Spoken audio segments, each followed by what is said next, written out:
journey week by week. SNL's best episodes they seek. From Colin to Hanks to Mulaney, counting down moments for you and me. Amazing episodes, epic hosts, the ones that the fans love the most.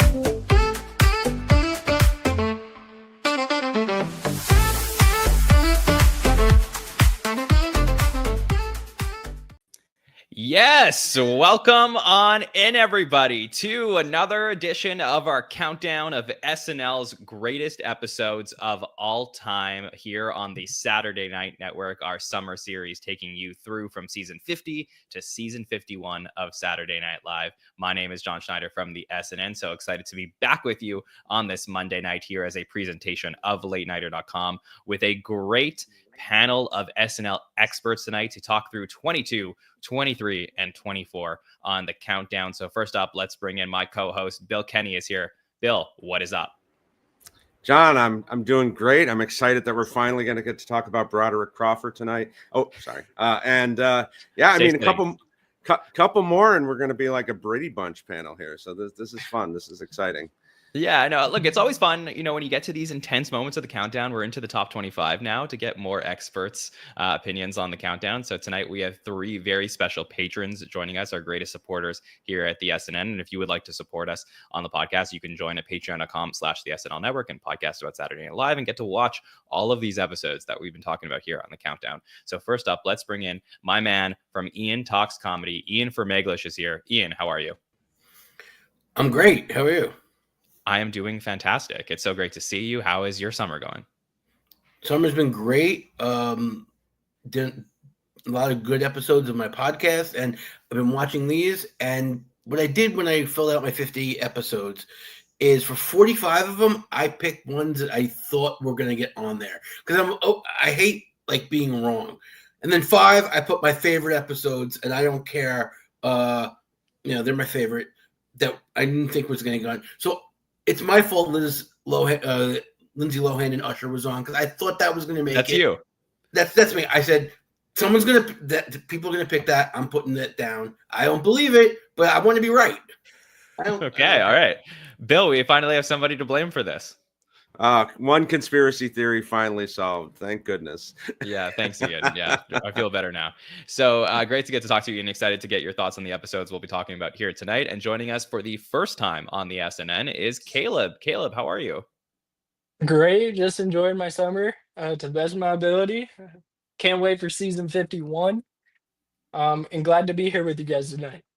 Yeah, so excited to talk to you, Caleb, and get your thoughts on the show here tonight. It's always great to meet new friends, so we're excited to hang out all night with you, Caleb. And joining us as well is the amazing Shari. Shari, how are you?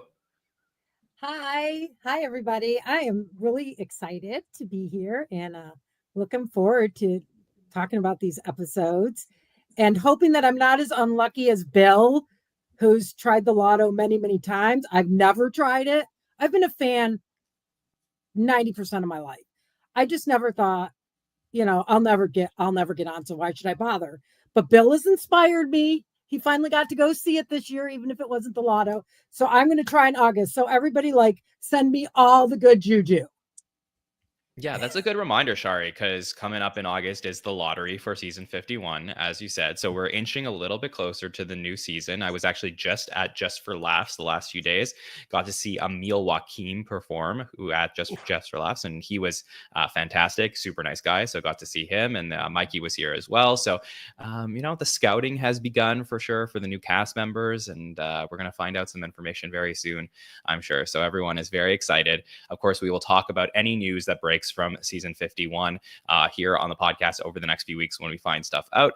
In the meantime, let's move forward to the countdown here tonight. And before we reveal the 3 episodes we're going to be talking about, let's take a look at the list of episodes that we have talked about so far over the last several weeks. So I'm going to read them out, and then we're going to get the panel's opinions on how the listeners have been doing so far. So here we go. Let me put them up on screen. I'm going to find the best way to do that as I play around. Okay.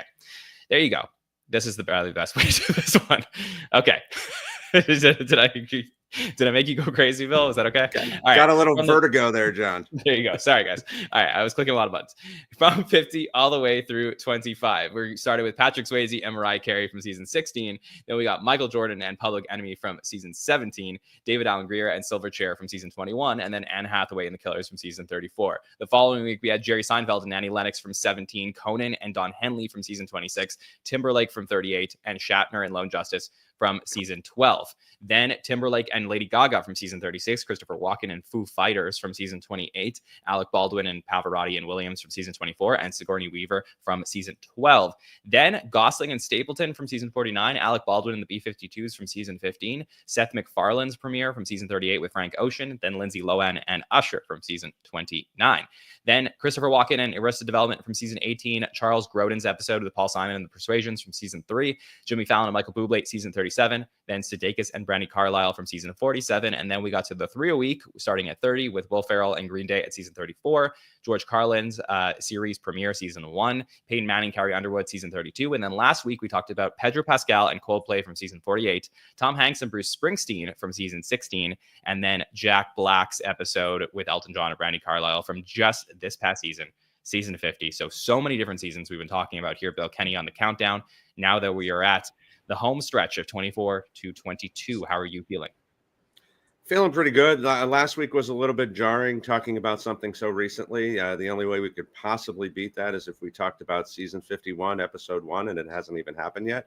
But other than that, I think we've been on a good run here. I think tonight everybody's going to be pleasantly surprised with what we see.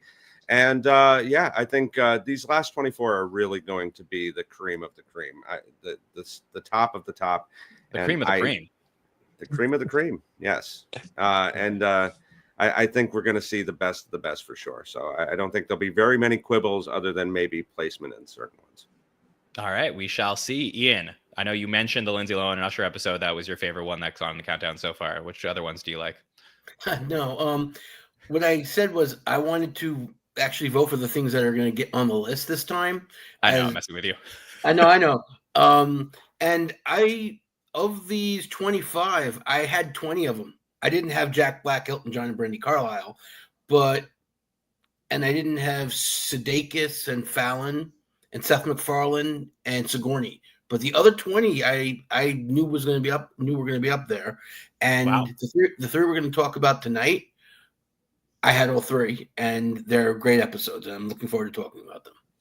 Okay. Shari, how are you feeling about this countdown right now? I know you've been following along week to week. So what do you think of the first 26 reveals?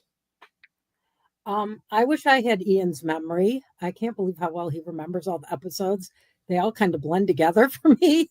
But I think this is a pretty good list. I have some minor quibbles, but I think everybody in this community knows what they're talking about for the most part. So I don't think there's a few clunkers, but not many. It's a good list so far. And I agree with Bill that we're going to see the cream of the cream in the next bunch. So I think these are going to be all solid gold.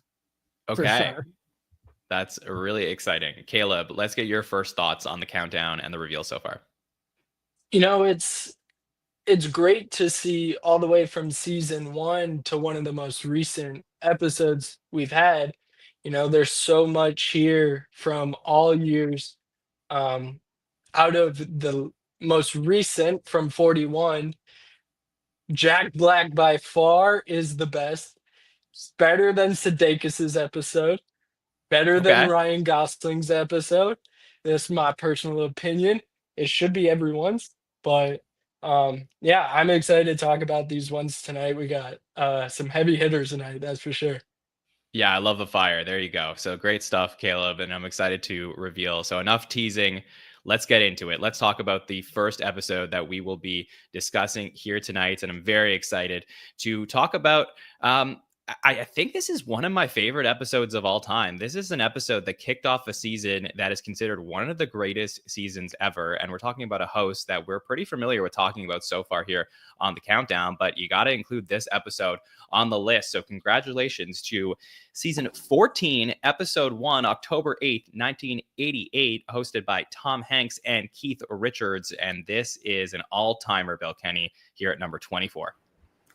An all-timer, and this has happened a few times already on this countdown. When we talked about Baldwin, we talked about Walken, we talked about JT. We think the episode that we're watching is so great, and there's no better ones than this, right? And then and just last week we were talking about a Hanks episode that is very, very good. The beginning of the Five Timers Club and all that. This is even better. This is so great from beginning to end. One of the greatest seasons in the history of the show. The greatest cast in the history of the show, no bar about that, and one of the greatest hosts of all time. So yes, I can't wait to break down everything that we have in this one. There's so many good moments in this one, and I think when you watch this and you see an amazing premiere, again, we're not watching this in the context of waiting all summer to see this, but when you watch this and know how good of a premiere it is, and knowing that in modern times premieres have had a lot of hard work getting great sketches on, it just amazes you to see the run that this episode has. So Ian, what are your overall thoughts on Tom Hanks and Keith Richards' episode? Okay, I thought that this is the best episode of the second Golden Era, so I'm surprised it's all the way at 24. It's my favorite Tom Hanks hosting. I know the other one is the one about a year and a half later is probably going to be higher on the list, but I think this is my favorite one. There's not a bad sketch in the bunch. It's got one of the greatest commercial parodies of all time. The musical guest, I'm a big fan of the Rolling Stones. Keith Richards by himself, not so much. But besides that, everything is great in this episode. It's my favorite of the 86 to 92 era. Interesting. I know even Zach Galifianakis made a reference to Keith Richards in 88 on SNL 50. So that was a fun connection back to this episode. But, I tend to agree. I think that season 14 is the best season of the second Golden Era. It just really, every episode is consistent, probably so consistent that it's hard to parse through which episodes are the best. But this one just hits on all cylinders. So Caleb, your thoughts on Tom Hanks, the Keith Richards episode from 88? Not a dud on this list tonight, John. Tom Hanks killed it this episode. And a lot of iconic ones, and not, iconic sketches and, recurring sketches that we get to with hosts that usually don't get recurring characters, and of course we have a fantastic one here tonight with Mr. Short-Term Memory, the best Mr. Short-Term Memory in my book. Yeah, it's really crazy how many great recurring pieces are there, and recurring pieces that are so centered around the host, really. That's one of those things where it solidifies why Tom Hanks is a top 3 host potentially of all time. Shari, your overall thoughts on seeing this episode pop up here at 24 in the countdown? Okay, so the first thing I think when I watch these episodes is, where was I when I was watching this? And I was a high school freaking senior. And that is the amazing thing about SNL. And I sent Bill this message. It's like every episode is a time machine. Even for young Caleb over there, it's a time machine. When he is my age, thought of. when you're my age, sweetie, you're going to look back, because this show is going to be going on, and you're going to think, oh my God, where was I when this? It's just, that's the first thing I thought is, oh my God. I wouldn't picture you a day over 30, Shari. Oh, you're a doll. Anyways. Look at the love in this bottom row over here. I love this about SNL, is the way it just takes you right back. I remember seeing Big in the theater. I mean, I don't want to go on and on, but yeah, they're just such time capsules. And this wasn't amazing. I mean, every sketch is just a banger. Keith Richards doing a little hard drugs at the time, but that's okay. It was still a great episode. And a rock musician's going to rock musician. So Of yeah, course. I agree with everything everybody said here. Fabulous way to and a former host, start our right? night. Yeah, and a former host with Keith Richards, who had hosted in season 4 with the Rolling Stones. So there's a lot of fun SNL connections. I want to also contextualize that this episode is the first episode that's taking place after the shortened season 13 that ends due to a writer's strike. So the anticipation of the show coming back is on an extreme high in October of 88. And Tom Hanks, I believe, only technically hosts 2 episodes earlier. So it's like a weird thing that if you are watching the show chronologically, you're going to see a lot of Hanks in a very short period of time, even though they are several months apart. But this is a great episode with a lot of great sketches. I believe that there is an iconic moment in this episode that I think we should start with. And that's why I would start by going out of order for this one. Bill, do you agree that I think we should start with ABC Campaign 88? Knowing you, I knew you were going to go there, and I tend to agree. This is one of the best, and put SNL back on the map as far as politics. So, yeah, definitely. Yeah, that's why, and I want to get the whole panel's opinion in on this sketch, because this is the 88 debate sketch between Dukakis and George Bush. So we have John Lovitz as Dukakis, and we have Dana Carvey as George Bush, who had previously done the impression in season 13, but we sort of see this fully formed now at the beginning of season 14. And there's a million great things. I'll even say 1,000 great things about this sketch, including, Tom as Peter Jennings. So great to start off this. Jan Hooks as Diane Sawyer, just incredible back and forth between them. It's in these sketches throughout the years, it's very rare to praise the moderator, but Jan does such a good job here. And there's so many different elements, and almost even like set changes where you have the background and you have the foreground of what's going on. And the dialogue is just so strong. So for me, this is pretty close to being the greatest debate sketch in the history of the show. There's a lot of really good iconic ones, but this one I think certainly has to be considered as one of the top ones. Ian, you're shaking your head yes. So do you feel this is the greatest debate sketch in the history of the show? I think so. The only one that comes close is 92 when Carvey plays Perot and George H.W. Bush. Oh, interesting. But I think this is better. I remember I was in 5th grade and it was election 88 and we had to watch the debate. And then I stayed up for SNL, and everything that we had to write down in our little thing about what we saw in the debate, they made fun of. And it was like, oh my God, you could do that. You could take something that I just watched like 3 days earlier. I don't remember when the debate was. And then perfectly, like the Dukakis raped and murdered, the Dukakis quoting foreign languages because he's Greek, and he said a whole bunch of the same thing about America in like 3 different languages, so they made fun of that. Like almost everything that actually happened, they made fun of. Yeah, see, I thought you were going to say the strategery one, which I think is probably the one that I think gets put up against this one as potentially being the greatest debate sketches. But I definitely see this because it's so jam-packed with jokes, Bill, where even starting from the platform going up and down, it is just like one hit after another. And these debate sketches can go on, as we know, for 12 minutes, right? But this one never bores you. It never bores you, and they kind of put the seeds down the season before with the primary debates. They weren't debates; they were more of a round table. But that's when we got Aykroyd coming in as Bob Dole. And those were really the beginning of, okay, we're going to take politics on again.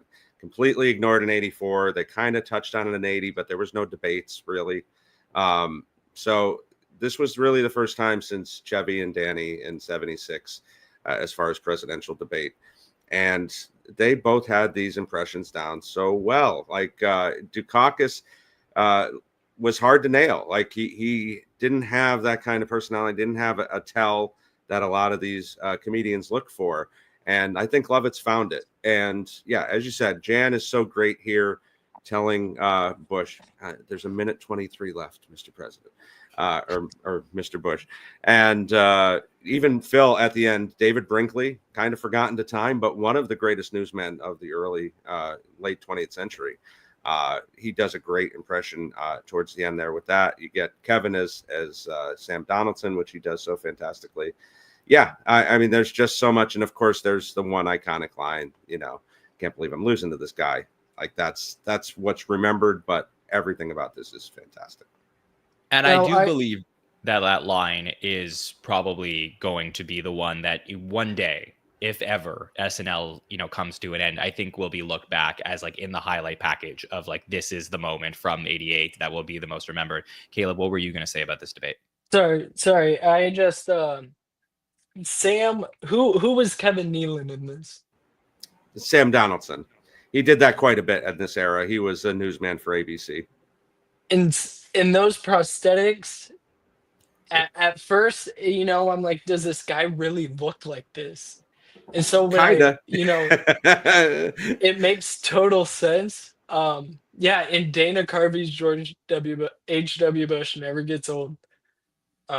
Always a treat watching him.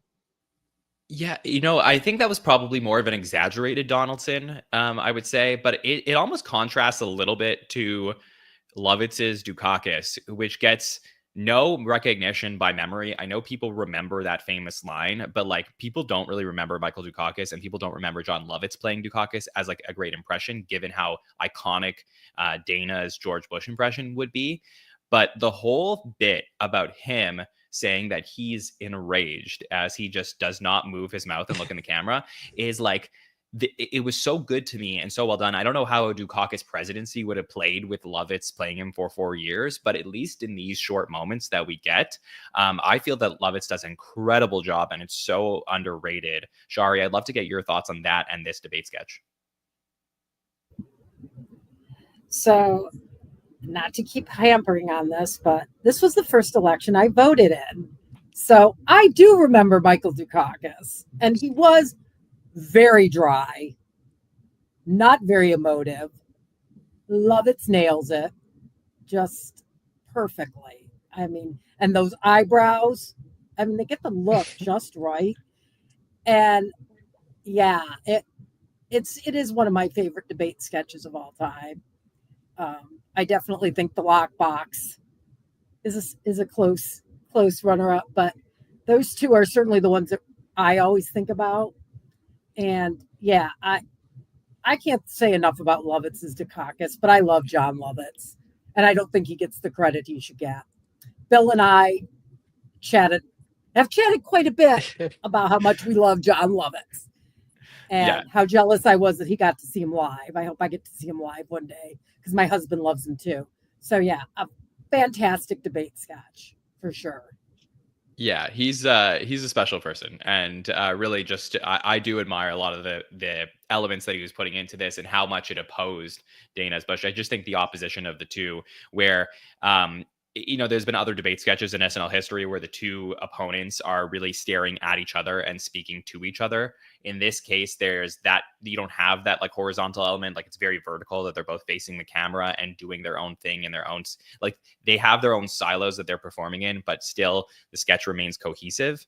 And I think that is what really works for this sketch in a way. I have this really funny memory of John Mulaney going on Seth Meyers a few years ago, talking about his special, the Sack Lunch Bunch that he did, saying how he tried to get Michael Dukakis to make an appearance on that. And he's like a teacher now.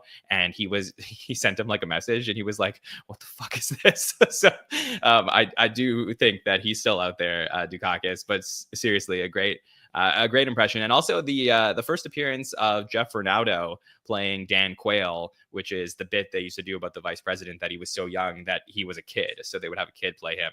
And we did talk to Jeff Ronaldo, not on the podcast but off the podcast, to see if he would ever come on, and maybe he'll do that one day. So very funny stuff here from ABC Campaign 88. Let's go through the rest of the episode. Let's talk about why this episode is as iconic as it is. And we'll start with Hans and Franz. So season 13 had these characters be the breakout characters, really, because season 12 was all packed full of the greatest, some of the greatest characters you would end up seeing in the second golden era. But Hans and Franz were all over season 13, and we see them right away to kick off the season here. They're going to talk about steroids and, get it up close and personal after the Olympics. So to open up the season with one of the recurring sketches, it sort of makes sense, Bill, as you're coming off the writer's strike, to have them here and reintroduce everybody to what you can expect in season 14. Yeah, quite an honor for a recurring character to get the opening cold open for the very first show. It's been 7 months, so it's been a long time since we've seen anybody.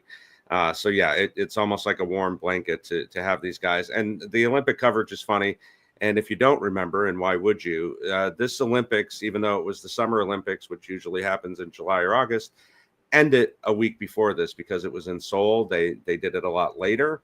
So it actually ended like the week before this episode aired. So it was really fresh in people's minds as far as, and that's what we'll get some weekend update jokes about, all the different things that were happening at the Olympics. That's why this is kind of being referenced. It's not like, oh, let's catch up on the whole summer. This is actually front and center. And yeah, I mean, there's not much more to say about these guys. Great characters. We talked about them in the Swayze episode. Yeah, this is a great way to start. Yeah, and I think that the update, when we get to it, that piece that Phil's going to do is the more memorable 88 Olympic content we'll get from this episode. I want to talk about the monologue here, which is a really iconic monologue. I'll use that word here because it's one of those that, Tom Hanks is going to come out. It's his third time hosting. He talks about how he's just a really nice guy. And then the monologue ends. And if you are seeing this for the first time, you are thinking to yourself, that was it. Like, that's the weirdest, shortest monologue ever. But it's just a trick as it ends and he walks out. He's going to walk out and see Nora Dunn, and who's thanking him for researching her family tree. And then it'll go into this bit as he's walking backstage, as everyone is talking about how nice Tom Hanks is. We'll end up seeing the first on-screen appearance of Conan O'Brien in this monologue, which is a really nice footnote for this. We'll see Keith Richards in this as well. And it ends on the bit of, well, he forgot to thank the audience for coming at the end of the monologue, and as he freaks out and panics. And I think that this is one that we don't talk about enough as being so great, but it's absolutely fantastic. Shari, can I go to you on this? How do you feel about the monologue here? It all goes back to that time machine. I mean, Tommy is so young. He's just a baby in this, and he's got that baby face, and he is Mr. Nice Guy, as voted on by People magazine. Magazines for you kids out there, paper. We used to catch up on things because we didn't have this thing. Anyways, I digress. It was a fabulous monologue, and I love that Tom Hanks is willing to make fun of himself. And, Conan O'Brien with the horse. If Demi's out there, I'm sure she loved that, seeing Conan again. Very young Conan. So it was really fun to get to see a lot of the there were probably other writers in there that I didn't even catch. Yeah, but Odenkirk just was in there milling as well. around. Oh, I didn't catch Odenkirk. Oh, very cool. I think I love it. It's like a hidden picture watching the different things going on. I didn't see the showgirl or Abe Lincoln this time. I was looking, but a lot of fun. I love it when they walk around behind the scenes and you get that meta thing that we're always talking about. So yeah, a very fun way to start the show for sure. Yeah, I almost wonder if there were no showgirls in Abe Lincoln and Goat in this one, or Camel, because maybe it wasn't really supposed to be in the world of the monologue, that this was still part of the monologue. It's supposed to be like him walking off stage and getting that experience. Caleb, how did this monologue play for you? At first, he said, we have a great show for you tonight. Keith Richards is here. I'm like, wow, that's short monologue. And then he walks over to Nora Dawn, and when he goes up to the control room and names everyone, I'm like, nice guy. He is a nice guy. That's Tom Hanks. Yeah, it worked from beginning to end. And it's one I love watching over and over again. It's really great. And Shari mentioned how young Tom Hanks looks. I find he looks significantly younger than when we see him in season 16 of the episode that we covered last week. I don't know if it's the hair or not, but it is just fun to travel through time and see these episodes and the changes with all of the hosts. But Ian, for you, it's him playing baseball with young kids. That's probably look right, Caleb. Ian, for you, how did this monologue play in your memory? It was a really funny monologue. You said Bob Odenkirk was in it, and it's just the play on, it ratcheted up. He's nice. And then it's also fun to see Dennis Miller not on Weekend Update acting or, reacting, whatever you want to call it. And also, you said before about Jeffrey Arnaldo in the debate sketch, Grafton True, who was a longtime extra playing Karl Rove, was not Karl Rove, Carl, I can't remember his name, but playing the reporter was also good to see. Yeah, definitely. I think he was playing Carl Rowan. Carl Rowan, right. Yeah. So yeah, Grafted True, one of the like I guess really memorable extras that we've had over the years that appears for many seasons on the show. Him, Andy Murphy. There's a few of them that are well known among the SNL fandom. So really solid monologue here. Then we're going to jump over to a commercial for the first citywide change bag. This is a commercial that we've talked about a few times here at the SNN. It is a Jim Downey staple. Like if you're going to try and understand him and his humor, this is it. This is where you start. And you get a bunch of cast members talking about, their experiences going to Citywide Change Bank, where they're going to change, into different denominations of money. It is so dry and so well done. Bill, this is one of my favorite commercials ever. Yes, and everything with Downey front and center. We haven't really seen him front and center since the original era, especially having a speaking part like this in a prominent role.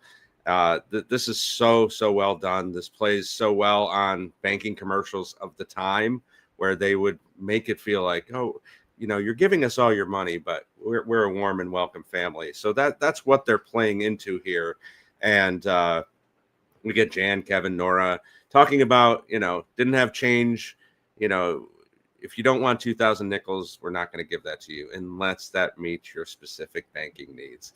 I love this one so much. It's just so in, out, very funny, and gets to the point and moves on. It's so great. And it's one of those things that, you mentioned Downey since the original era. Like we saw him in the White Like Me sketch.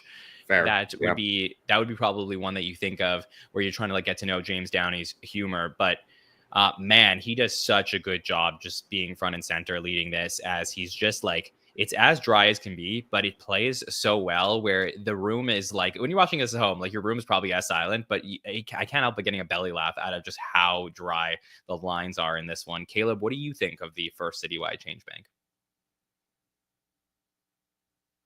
Caleb, you're just muted on StreamYard, so I just want to make sure that we can hear you. So there you go. Go ahead. Got me now? Yep, here we go. Yeah. At first, you don't see Jim Downey's a writer, so I'm like, who's this guy? But you understand, and then watching this, I'm able to pick out like more Jim Downey sketches based off his humor and what I see here with what he made. I'm a math guy. I like numbers, so this hit every spot for me. It's so great. Ian, this is, it has to be, if you're thinking about the greatest commercials of all time, one of them.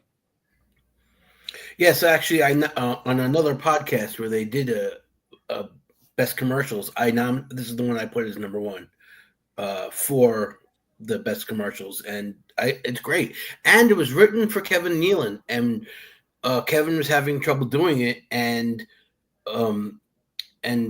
Jim Downey said, "No, do it like this." And then they basically said, "Why don't you just do it?" And that's how Jim Downey got the thing in the sketch. Yeah, I can see that because Kevin is like the dry cast member right now, but there is like, I guess, degrees of dryness, and Downey could probably do that better than anybody. And I think Kevin even has like more expression than Jim. Like he just has this stoicism about himself that I don't think that anyone else in the history of the show can pull off. So it really was just perfectly written for himself. And Downey probably known as one of, if not the greatest writer in the history of the show. Here's a performance piece that I think is fantastic from Downey. So excellent stuff here. I want to talk about Mr. Short-Term Memory. This is a sketch that we got to cover last time. We talked about Tom Hanks last week. We saw the third edition of this one where it was a game show. But here we're going to talk about the first edition of Mr. Short-Term Memory, where we will see, again, that amazing theme song, where we will see the character Jeff out for dinner with Victoria Jackson, who's playing Caroline, and will continuously forget where he is, what he's ordering, why there's food in his mouth, whose wallet it is. Phil Hartman, fantastic. And I remember us last week talking about how this was just so great. It's hard to replicate it, but I get a kick out of Mr. Short-Term Memory every time I see it, Shari. So how do you feel about it? So funny. I love all of these. It's just, yeah, it's everybody's said it, and I know you talked about it in the last short term. It's just that quick wit and the way everybody delivers their lines, and I know we all say this all the time, but Phil Hartman. I mean, he's on the screen for seconds, and he's just so perfect as a foil for this ridiculous guy who is totally trying his patience. But damn it, he's going to continue to be a good waiter. I love that. And we all, I mean, I'm as liberal as it gets here in the US. Feel as you may about Victoria. When she's given the right vehicle, Homegirl nails it. And she's so funny here with Tom Hanks. And you can tell she's like trying to like not giggle. And I think she does a very good job because I would have cracked up if I was her. So I just think everybody's on their marks here. And it's just a lot of fun. And like I said, I like this whole thing. And as Caleb said, to give a host a reoccurring character is a big deal. So that's kind of cool too. I think that's been one of the, secret themes of the first 27 episodes of this countdown. We've had a lot of second golden era episodes, and truth be told, there's been a lot of great highlights for Victoria, Bill. So this has to be another one. Yeah, keeps coming up over and over again, and may have to revisit our thoughts on Victoria overall as a community, not just in general. On the show. On the show, yes, yeah. But no, this is funny to watch back-to-back weeks. I kind of go back and forth between thinking this one is better than the game show one, vice versa. I think the game show really fit what this character was. But seeing this, if you look at this with fresh eyes and think about this in 1988, this had to be kind of like, wow, this is a great character. I hope we see this again. And the fact that he got a theme song made you think that he probably would do this when he came back for a fourth and fifth time, and he did. I'm Phil, basically playing the same character in both this and the third one. He's a game show host and he's a waiter, but his frustration building and building and building, and then eventually getting to the point where he tries to fool him into it. Oh, we only have one dish, sir. So that's kind of where it wraps up, and it's just such a great moment. My favorite, the physical comedy of him spitting the food out is classic. It's really classic, and it is a great piece to look at why Tom Hanks is such a great host. His line readings are exceptional. Like, you don't think he's reading any cue card whatsoever as he looks all around the room during this performance. The poached salmon being in his mouth, there's something in my mouth. Like, that whole, like, he just does it so brilliantly. I love every minute of this. Caleb, did you want to say something about it? Of course. Being a younger viewer and not seeing this until the last couple years, I grew up on Adam Sandler movies, and this reminds me a lot of 10 Second Tom from 51st Dates. And Tom Hanks just does it so well. And Phil Hartman, yeah, coming in. Oh, all we serve here is poached salmon. You couldn't write it better. And I work in the restaurant industry, so it's just a well-around sketch all right there. So good.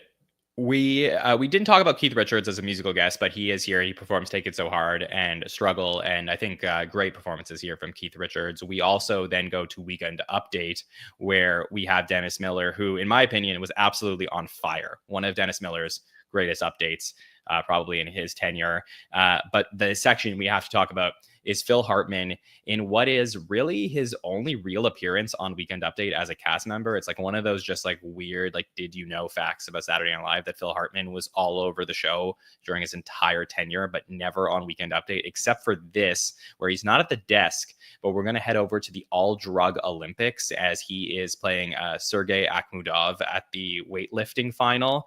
And just the visual of him as he's about to lift up the heaviest thing he could possibly can, and his arms then fall off and blood everywhere. It is a great, great moment from this time. Ian, what are your memories of it? I remember seeing this live, and it was really funny. It's a gross out joke. It's blood all over the place, and whatever that he was using for his arms. And I love that line. He might not have any pain right now, but I think tomorrow he's really going to feel that.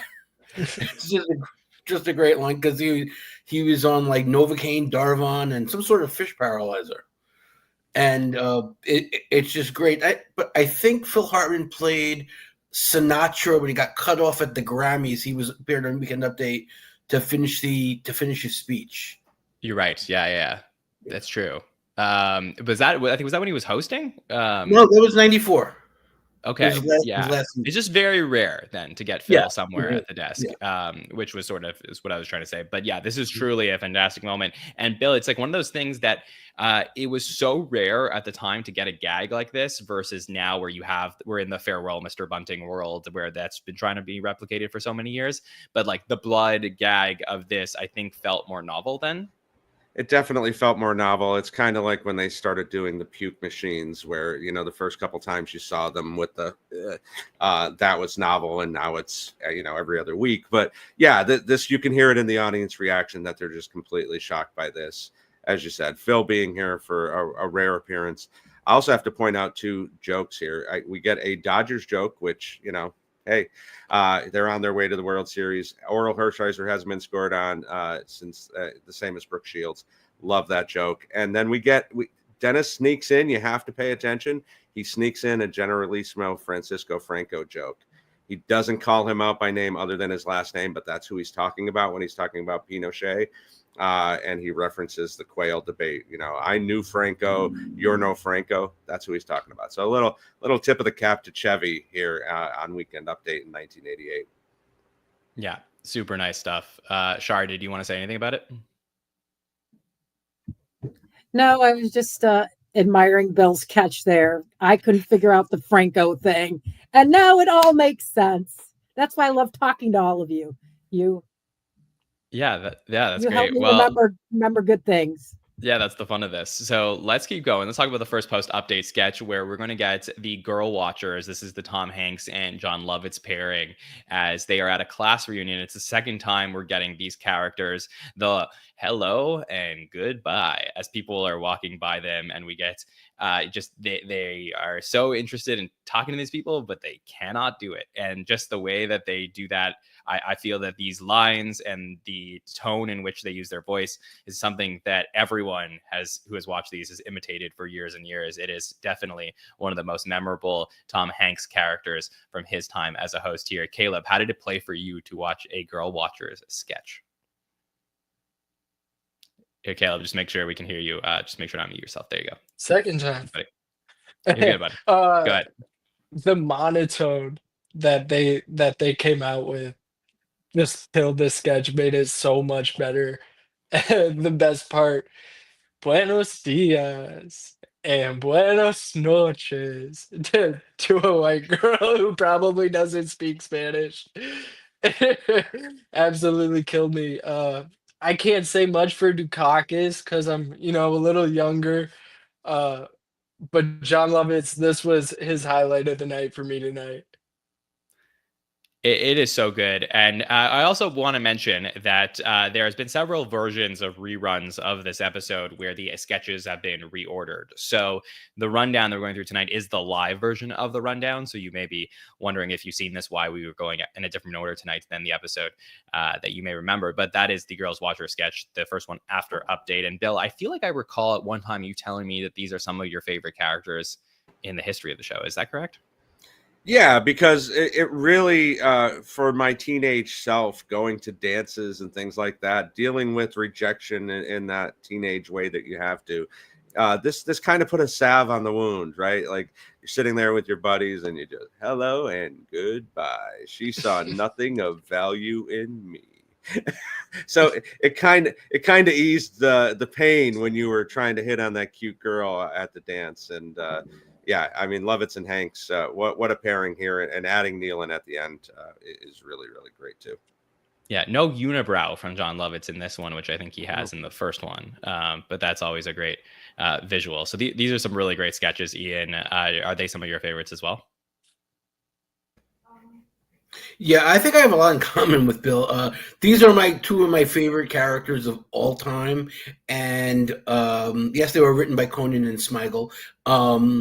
And for my senior variety show in high school, me and my friend did this particular sketch. We did it, and a couple of weeks later, I went to Conan because I live in New York, and Robert Smigel, Mr. Kenny's friend, happened to be walking by, and I asked him for an autograph, and I told him I just performed the Girl Watchers, because he wrote it with he wrote it with Conan, and he was like, wow, that's actually really makes me feel good that sketch is still thought of today. So that's my personal history with that sketch.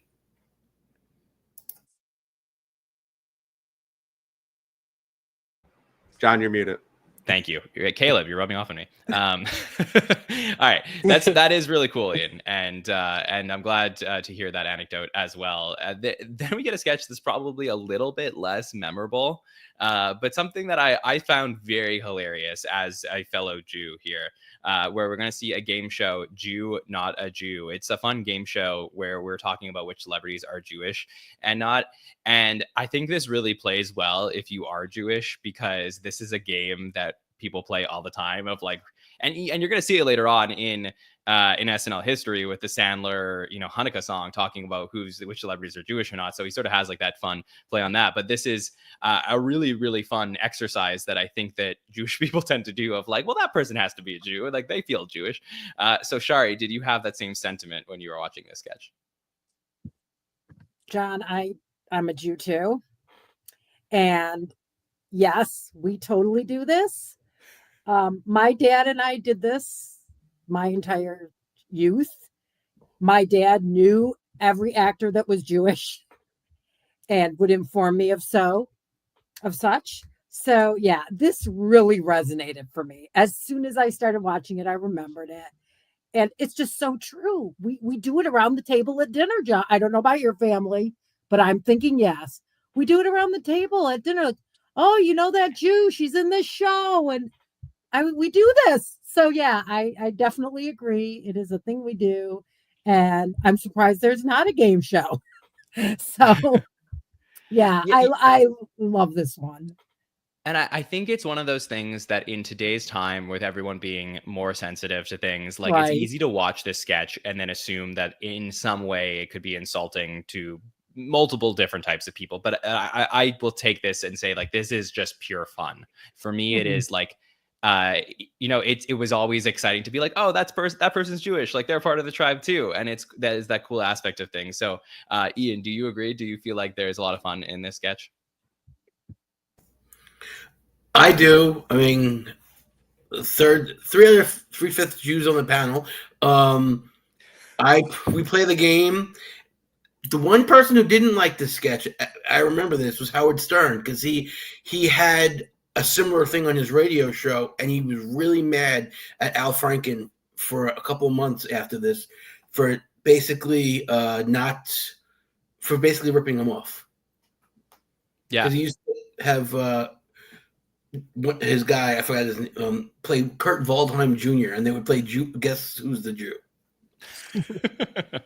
Yeah, that's actually a really great anecdote. So I appreciate you letting us know about that. But yeah, no, this to me is a sketch that, again, like on paper might look dicey, but it is all fun. So I really enjoyed that. I know a sketch that is really relevant to the time is Tom Hanks's movie Big, where he wishes to become an adult and plays that way throughout the movie. But this time he says, like, what if Josh, the 12-year-old, becomes big, but instead of doing adult things, stays in junior high? And he introduces this pre-tape bill as if he is one of the hosts of the original era, the first 5 years, where they would introduce something that they would go do. And I thought that was like a really fun, nice way to transition into the big sketch that we get here. Yeah, this is Peyton Manning can throw all the footballs he wants at kids, but Tom Hanks knocking that kid out at home plate, this is where it starts. I feel like this is almost lost to time too. I mean, I know Big is still a famous movie. I don't know how many people have gone back and watched this, but it's a great movie from its time. Yeah, it's quick pre-tape of behind the scenes, and I really like what they did here.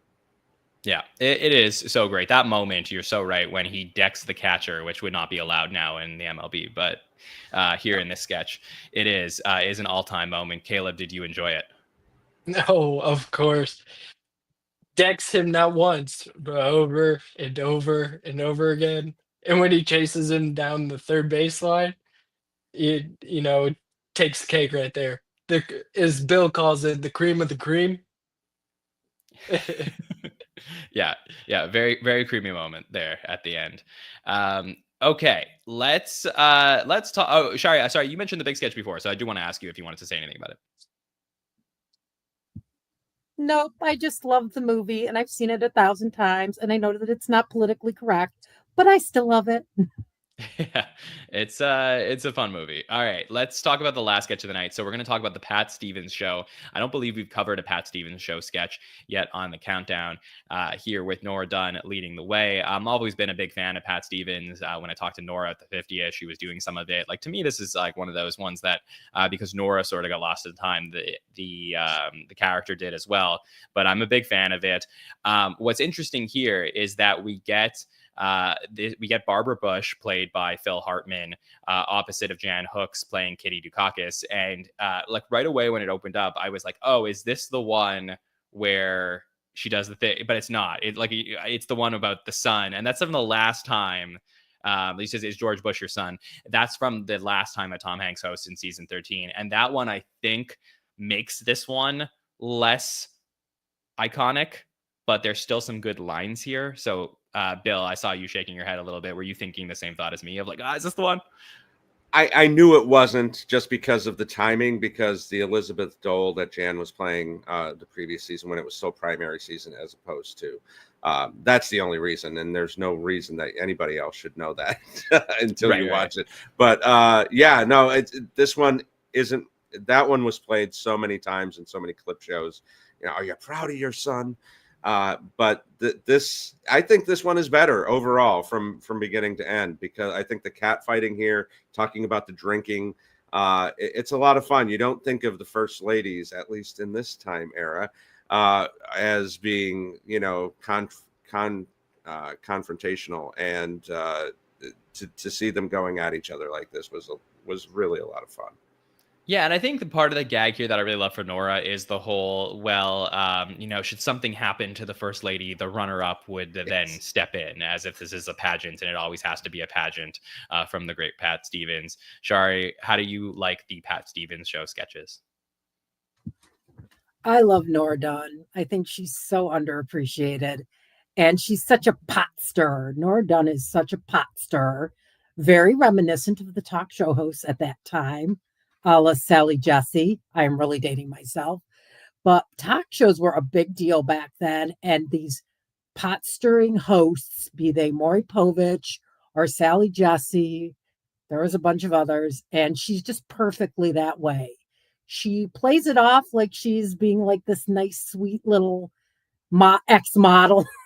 But, she just wants these women to go at it and rip each other's hair out. And I love it. It's just great. And Phil Hartman, I know people have issues with men dressing as women. I don't. Comedy's comedy. He nails Barbara Bush. He's so perfect. Just this prim and proper, doing it and doing everything by the book. And she's not going to let this little young chippy put her in her place. And yeah, I just think they're both great. Jan's always great. So it's just a lot of fun to watch the two of them.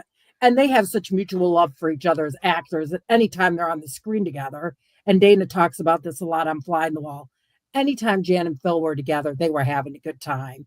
And they just brought you right in. I love that. Yeah, and I'm not like making fun of Barbara Bush the person, or maybe I am a little bit, but the her appearance is sort of mined for comedy. I mean, she's like 63, I think, in this point, and like by today's standards, like a 63-year-old looks like 30 years younger than the Barbara Bush looks in these moments. So I think Phil like plays that so well, and there's a lot of things to do that it would almost be a shame if SNL didn't address it for comedy. So I think there's a lot of great political material in this episode, and ultimately they do a fantastic job at making viewers who maybe even weren't alive in 1988 understand what's going on in politics in this episode. And that's only the tip of the iceberg for why this episode is so fantastic. So what I would love to do is go around the panel one more time and get some final thoughts on this episode overall, to hear why you think this either was too low on the list, too high on the list, or just right. Ian, let me start with you. What are your final thoughts on Tom Hanks and Keith Richards? Okay, I said it before that I think this is a top 5 episode of all time. It's my favorite from this period. So I definitely think it's lower. Okay. Caleb, for you, after having reviewed this episode, how are you feeling about it overall? I think it's sitting pretty good. The Tom Hanks you guys covered last week, it's definitely above that episode. Um, it's not my favorite Tom Hanks outing. And I think we're destined to talk about Tom Hanks again. Um, yeah, but it's definitely up there and deserves, I could even see it being a top 20 episode right there on the bridge, 19, 20, 21. Um, but I'm okay with it right here. Not gonna play too much. It's higher than Jimmy Fallon. So All right. I'll remember that. I would also, I tend to agree, Caleb. I tend to think of this as probably a top 20 episode of all time, potentially, probably slightly low. I don't know if I'm high on it as Ian, as there are a lot of great episodes that we still haven't even talked about yet. But Shari, what are your overall thoughts now that we went through this episode? This is a great one. It's not my favorite Tom Hanks one, but it's definitely right there. And it just brought back so many memories. That's what I loved about it. So, yeah, I think it's just about the right spot, maybe a little low. Okay. Bill, time for you to give us your overall thoughts here on Tom Hanks and Keith Richards from 1988. Definitely a little too low, and we're getting to the point in the list where that's harder to say because there are definitely going to be great episodes that are coming up. But this is, as we've said, right in the middle of that beautiful second golden era. To start a season like this, how many times have we said the season premiere has been a letdown the last few years? This right out of the gate, everybody's been hungering for SNL after 7+ months, and they don't disappoint. And Tom Hanks shows why he's one of the greatest of all time. So a little low for sure. Don't know how low at this point. Yeah, and no doubt one of the best premieres in SNL history. The question will be, is this the highest premiere that we get on the countdown? That's something that we'll keep an eye out for as we keep going through these next 23. But there you go. Tom Hanks, Keith Richards, season 14, episode 1, here at number 24.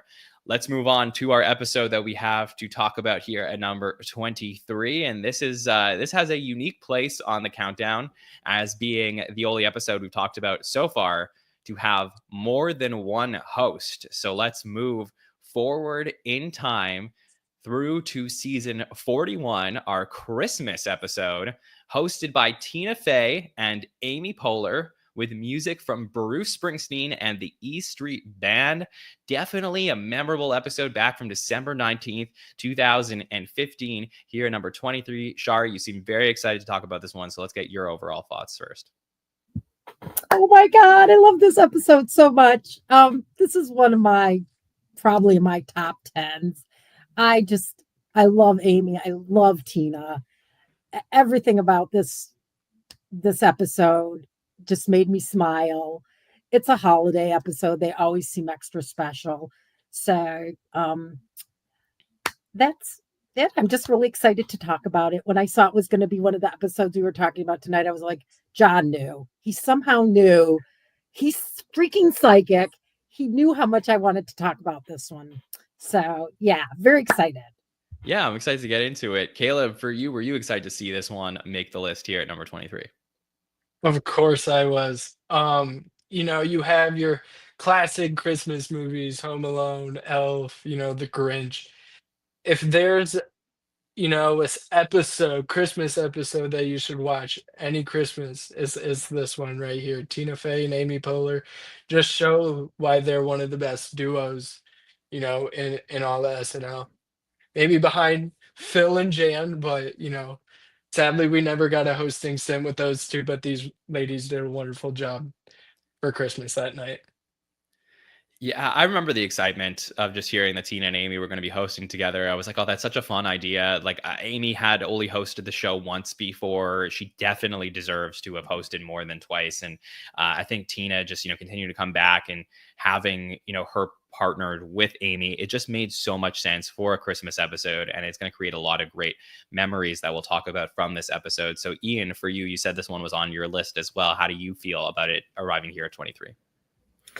I think it's the correct placing.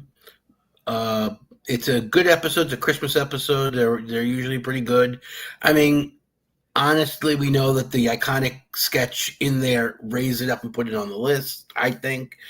But there are 2 or 3 other really funny sketches in there. There's one sketch that I can't stand, but the rest of the show is very good. Okay, I'm excited to find out what that is as we go through. So, Bill Kenny, let me get your overall thoughts. Tina and Amy's episode here, number 23. Okay, I'm not going to be ants at a picnic here, but I love Tina and Amy. I love them. And if they announced tomorrow that they were hosting the premiere, I would be so excited. Love 30 Rock, love Parks and Rec, love their time on the show. This is here for one reason, really. Let's be honest. There's only one sketch that gets this into this level. Maybe not in the top 50, but number 23 of all time. There's only one reason this is this high. There's a lot of politics in this that have not aged well. There's a couple of sketches that haven't really aged well. So I don't know. As I walk through with everybody being very excited about this, maybe I'll change my mind a little bit. But starting with the cold open, I was drained immediately with how of the moment it was. So that kind of took me out of it a little bit. I get that. Look, the cold open being as a part of the episode, it's definitely something you have to factor in. I still think that there's moments in the cold open that are really strong. I know it's like hard to watch this today and admire some of the things that they were doing, but I do feel like they had a lot of good material then. Season 41 is a season that I think has grown to people over the time. A lot of the episodes in 41 end up being great. And I think this is one of them. I just think there's a lot of, it's not a perfect episode. I don't think it's of the in the same tier as what we just saw with Tom Hanks. But I think it deserves a place in this top 50. Maybe not 23, but it deserves a place in the top 50 because I think it's one of the tentpole episodes now that we are, 9 years away from it over that. But, again, we have to start with one particular sketch. And in this case, we're going to start with Meet Your Second Wife, which has become one of the modern great live sketches that we've seen, where we have Tina and Amy hosting a show with 3 contestants played by, we have Bobby, we have Taryn, and we have Keenan, who are all trying to understand what game they're on when they learn that they are there to meet their second wives of the future. So these people are all going to leave their wives. Their wives are all in the audience as we get these amazing shots back and forth. It is one of the great reveals, really, truly an epic reveal that is almost halted by a poor music cue at the beginning, which is something like nobody talks about. But the live aspect of this, they actually play the Bronx beat music to open up this sketch, and it confuses Bobby. But beyond that, as we see the contestants meet their wives, who are ages 7, 5, and still in the womb, they are absolutely savage with this sketch. And just so many moments here. So I want to get everyone's take on this one. Bill, I'm going to head it back to you. Your thoughts overall on Meet Your Second Wife. Well, the first girl was 12, I think, but yes. Was that right? Oops. Yeah, it was. He does say, "See you in 20 years," and they go, "No, actually, it's 7." So maybe that's that's what it was. Yeah, sorry. But yeah, no, this is one of those sketches where one of the joys of showing my daughter old SNL, getting her reaction and knowing what her reaction is going to be, as I showed her this week, and these kids get younger and younger. Keenan, the Keenan Cecily thing is so great. Please don't be white. Please don't be white. And of course she is. Leslie in the audience with the Leslie look on her face. I mean, there's so many different ways to go. I won't take all of it, obviously, but the audience reaction to the 5-year-old walking out is such perfection. And Tina and Amy are great as game show hosts. I wish we had seen more of this Amy's only hosted 2 times, but I wish we had seen more of this in this vein where they were able to do stuff like this. But yes, an all-time classic, one of the greatest sketches of the last 25 years for sure. And it's a Colin Jost and Rob Klein sketch, which is, interesting because a lot of people think, Tina's back, that she's writing all this material, but certainly had, Tina and Amy have a hand in this, but it is just truly like perfectly set with Tina and Amy anchoring this one. I don't know that this sketch plays as well if you have different hosts here. It is so iconic because of that. So, Ian, what are your thoughts on Meet Your Second Wife? I mean, it's a great sketch. It's definitely one of the best sketches in the last 10 years. It's really funny. I remember I love the show. I love SNL, but a real almost fall out of bed laugh is rare. And I had a bunch of these watching this, and it's just really, really funny and really well written. And the whole thing with the kayak, it's really funny, and it's just a classic sketch that deserves its place. If you did the 50 greatest sketches in SNL history, it should be on that list. Oh, you just wait for next summer, Ian. So we shall see. Caleb, for you, what did you think of Meet Your Second Wife? This is a sketch that makes me wish I was watching, live SNL when I was in high school. Um, Absolutely, I'll piggyback off of Ian, you know, amazingly written. That, kayak coming back full circle, made the joke that much better. Kaden seeing his Cecily as his wife. Well, that it's better than theirs. It turns out it's the baby inside her that's his second wife. Is the jokes were just amazingly written here, and they pulled it off so well. It is unbelievably well done. Shari, your thoughts on Meet Your Second Wife? To quote Tim Chicali and Andrew Dick at This Week in SNL, this is a boom stamp classic. I mean, I've seen it 100 times. It never gets less funny. And can we just talk about the wives in the audience? Oh my, every single one of them. Vanessa, Leslie, and 80 just nail it. And 80 at the end with the I didn't want to, but they're just so much fun. And her face as she's talking about the joy of the kayak and how it's like a siren and she can't stay away. I just love that perfect little bow there toward the end of the sketch. Just genius. It's just so well written. Not surprised at all that this smacks of Colin Jost, his dry sort of wit. So I'm not surprised that he had a big hand in writing this. And yeah, Tina and Amy are just perfect here. This is definitely an all-timer for sure. It is so beautifully well written. The rule of three here, it hits so well. Like they could have made this, and then there's so many sketches we see in the modern era that don't follow that. It is really easy to follow as it accelerates through the sketch. Saving the Keenan Leslie stuff for last. As Bill, you said the whole please don't be white, please don't be white. But Leslie Jones's face is one of the great faces anyone's ever made in the history of the show, as she is just so angry.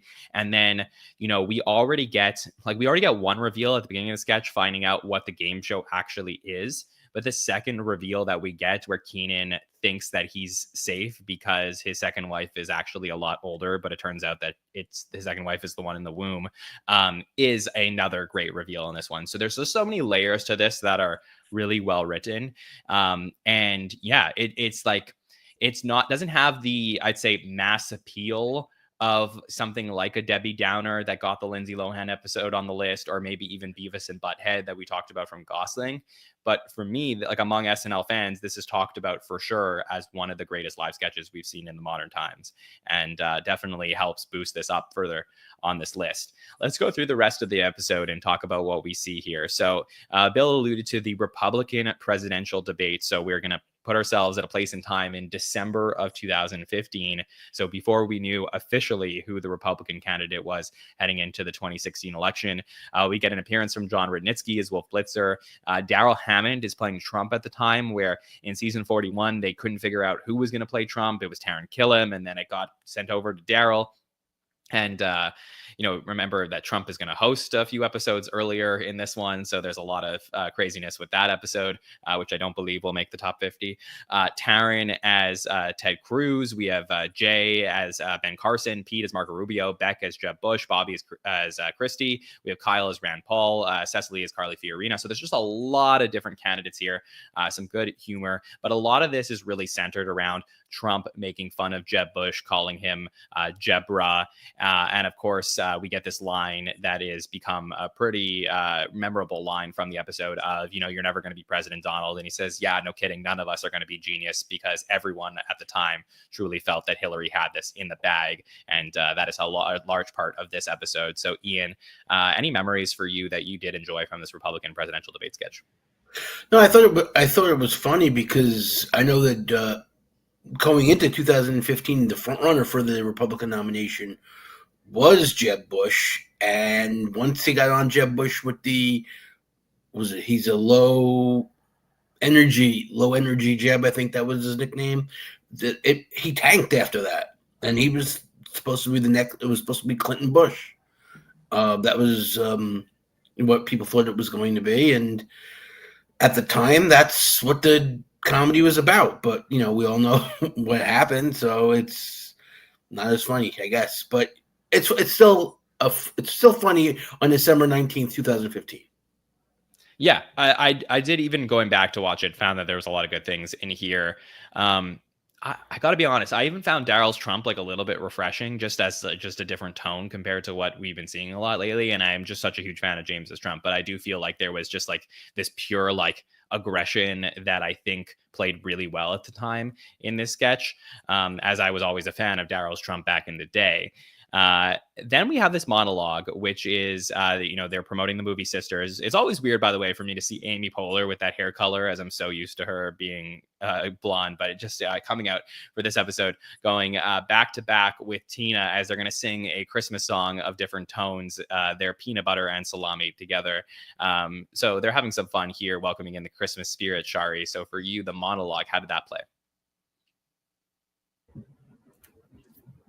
Fabulous. And I love their little backup boys, the three guys, Taram and Bobby, and who else I had in my notes, but they were great. And it's just, I like to see them also pointing out the fact that they're very different, but how well they work together.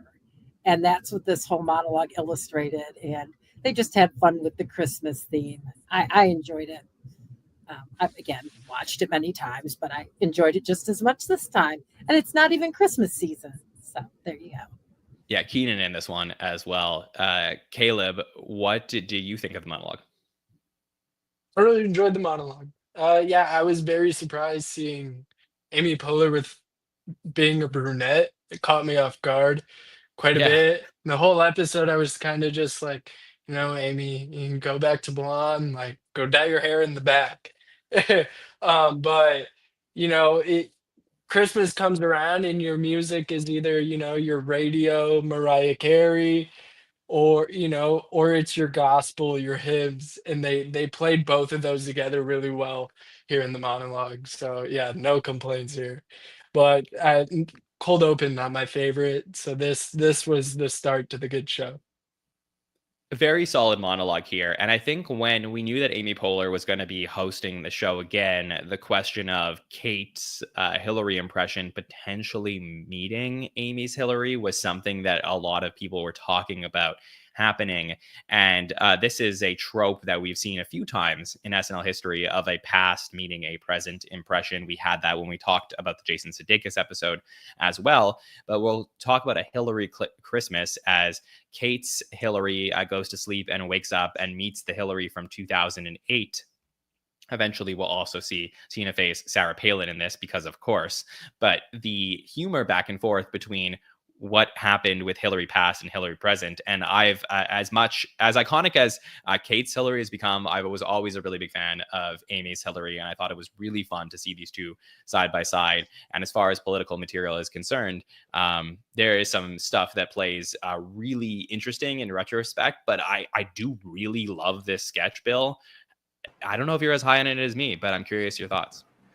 I am, and Ian makes a great point about putting your mind in that 2015 frame. And this is a lot of fun if you're, haven't gotten to the darkest timeline yet, and you're still thinking that this is what's going to happen. But yeah, there are some lines that really hit differently because of everything that happened. Telling her not to be so cocky about winning, it hits differently knowing what happens less than a year from now. But yeah, I wish they did this more in the history of the show. Obviously, with all the Reagans, and there was so much turnover in the 80s with that, we couldn't do that. But I would have loved to seen like Phil and Daryl, dueling Clintons. That would have been fantastic when he came back to host. So I really do enjoy this from that aspect, and pointing out the differences in there. Oh, you changed your laugh. Like that's a great line. Adding Tina into it obviously makes sense since she's in the building. It doesn't really make sense to the story of the sketch, but it's still fun to see the three of these incredible, like Mount Rushmore SNL ladies working together like this. Yeah, I also think that the this sketch, I think probably gets lost a little bit because the real Hillary Clinton appeared on the show in the premiere, playing opposite of Kate's Hillary. I think she plays Val the bartender, and that's the one that's like the big Hillary moment of season 41. But if it wasn't for that, I think people will be talking about this sketch a lot because the lines and the writing in this are really strong. I think that there's a lot of like controlled aggression that they use in this sketch, including the whole like Sarah Palin saying, she got a lot closer and she would know better. And then you see 2008 Hillary getting upset at that moment. And then the whole thing with Kate's Hillary needing to send a bunch of emails, and then 2008 Hillary going to break her phone. Like that, to me, it's really strong writing that we get to see here, Ian. Yes, I agree, but I think she should also have told 2015 Hillary to maybe in the last weeks go to Wisconsin and Michigan and Pennsylvania, because that would have been nice as well. But yes, this sketch was very well written. Yeah, there was some good stuff here. It wasn't just throw the two impressions together. It was thought out and was well written. Yeah, because there's always the line of like, how meta SNL are they going to get? I think the Jason Sudeikis one that we talked about recently with like Alex Moffat coming out, which was like a fun joke of like, oh, I was Joe Biden for a week. Like there is some fun stuff there for fans. But I think this one plays well. Like even if you don't, like let's say you're watching this in 2015, but you didn't watch Amy's time as a cast member to see her play Hillary. Like I think the sketch probably still works for you. Shari, do you have any good memories of this one? I'm just going to put this one comment that I had in my notes. Remember when we all thought Sarah Palin was as crazy as it was going to get? Right. I'll leave it at that. Yeah, some good stuff here. All right, we get a commercial called Hoverboards. This one is basically Pete flying on a hoverboard. They either explode and light on fire. I think it was like it's hard to imagine that this was like sort of trendy at the time because I feel like they're so common nowadays. But at the time, I think the idea that there were hoverboards was a bigger deal. There's like a good shot of like Pete peeing his pants as they're going like way too fast and as it lights on fire. Caleb, anything you want to say about the hoverboards commercial? Sorry, you cut out. Did you say me, John? Yeah, Caleb. Yeah, do you want to jump in on this hoverboards commercial?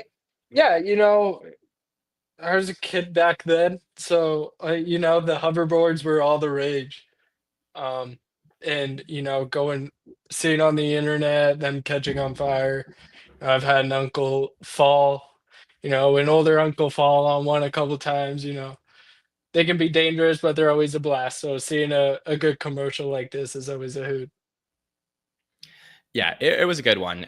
We get a sketch next, which is the final one before the musical guest, which is the Keenan's acting coach from the Jeffersons as he instructs Tina and Amy how to act.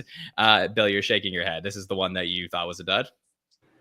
This is where they lose me, John. This is terrible.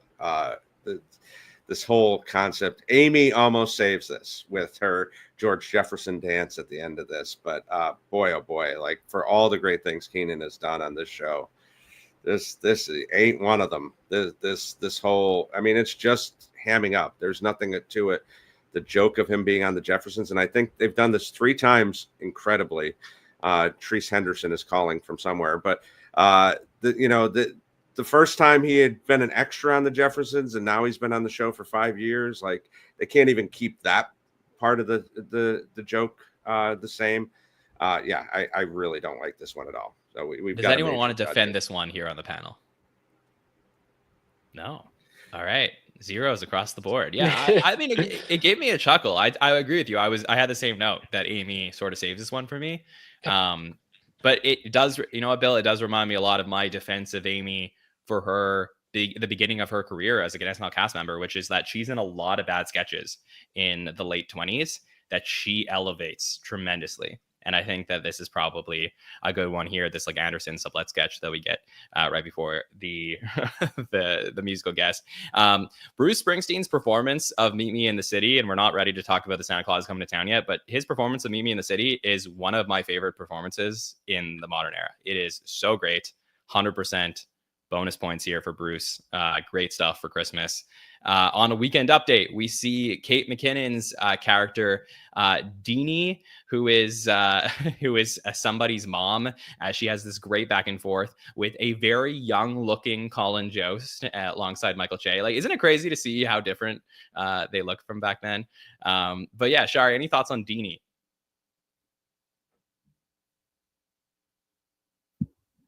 I'd forgotten about Deanie. Just the greatness of Kate. She's just so funny. And everybody knows a character like Deanie. And I love those characters that you can relate to, who are just wacky and have no filter. And, we all know people like that. And Kate does that kind of character so well. And she has so much joy when she is doing any of these characters. Like, there's so much she loves her job.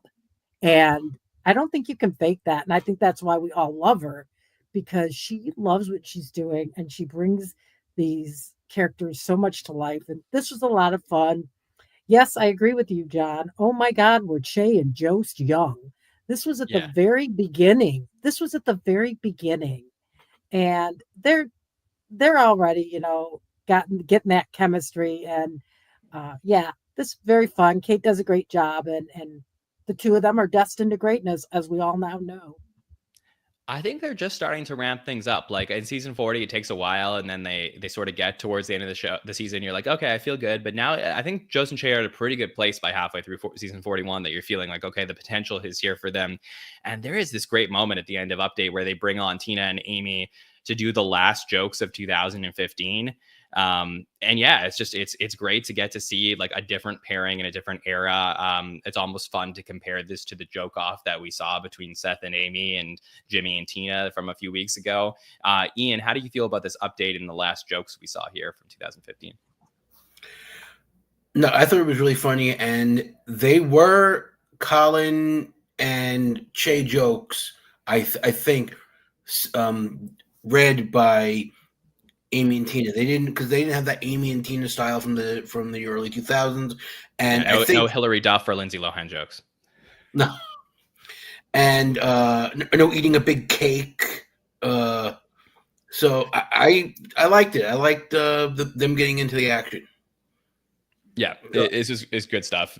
Bill, did you enjoy this version of Update? Yeah, this is how you do it when you have former Update anchors hosting the show. Unlike Chevy basically sitting on Dennis Miller's lap back in season 12 as they're reading all the jokes together. This was a nice tip of the cap to two of the greatest to do it in this era, in this millennium. So, yeah, I did enjoy this. And we get a Martin Shkreli joke. So who hasn't thought of him in the last decade, huh? Crazy.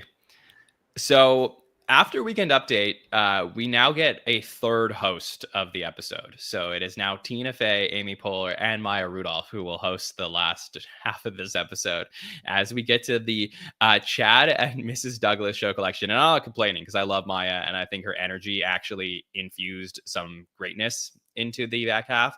I don't know that some of these sketches work as well, but we do get just a pure Maya Rudolph showcase to kick off the Chad and Mrs. Douglas show. A look back at a 70s talk show or a 70s performance show. And there are some really funny moments as we get the different segments here from Chad and Mrs. Douglas as they introduce Amy's cocaine Gloria, which was maybe my favorite point of this episode, as well as Tina with Keenan as Bill Cosby singing Baby It's Cold Outside. And the reveal is that it's Cosby from Today who says, like wants to put something in her drink, says, yeah, something's up with that. I don't want.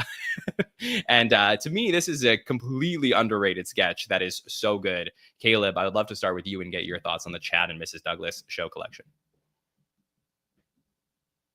Hey, Caleb, let's just make sure we can hear you for that.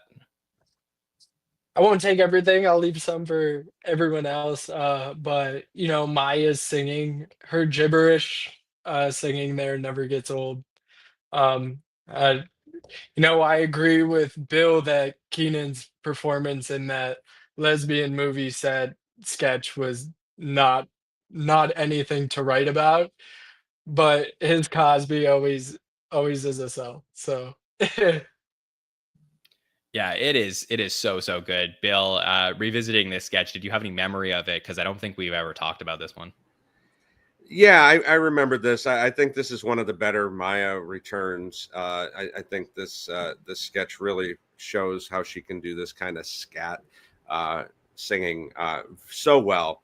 And it's easy to forget that Cosby was already a monster in 2015, right? Like, it's hard to remember where that line of demarcation earlier, Bill.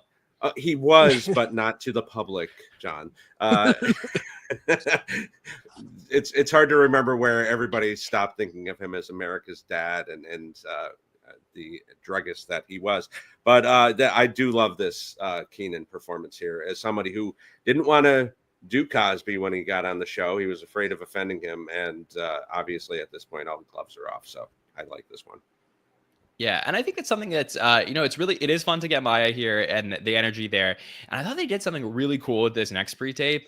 And there's a reason I do like it more than I think the average person for Tina and Amy's dope squad, as they're going to perform a music video and bring in Gayle King and Amy Schumer, like a couple of really random cameos. But I almost looked at this pre-tape at the time, and we weren't podcasting then, but as like a little bit of a response to The Lonely Island, where Tina and Amy, as like prolific, especially Amy, as prolific as they were in that third golden era, like Amy's talked about before how like Andy like barely put her in any of his digital shorts, and I almost wondered like they wanted to have this moment here of like being able to show off their swagger in a music video. And I think there's something like really cool, and as being like the two women that like change the game for women at the show, like to have that like Tina and Amy's dope squad thing here that we have in this episode. It's a really good pre-tape, Shari, and I would love to get your take on it.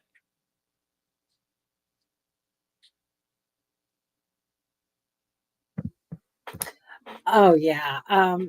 As the lone woman here, I really this was such a girl power thing. And where else but SNL can you get gyno in a music video?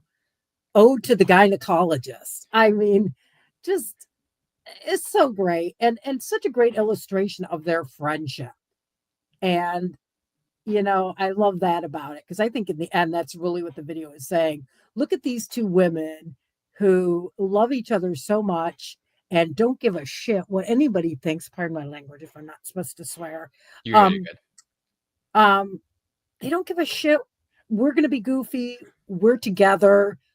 We have each other's backs. That's all we need. Oh, and if, we can get Amy Schumer and Gayle King in on it, why not? So, yeah, I loved it. I'm a big Amy Schumer fan. I know people have feelings about her. She's great here. Isn't this for charity? I mean, I love it. Yeah, to me, this is a classic pre-tape that doesn't get enough credit. And Taylor was getting really big at this time. I mean, she's stratospheric now, but she was getting pretty big at this time. So it was a perfect parody. I loved it. I've watched it a million times. I'll watch it a million more. A lot of fun.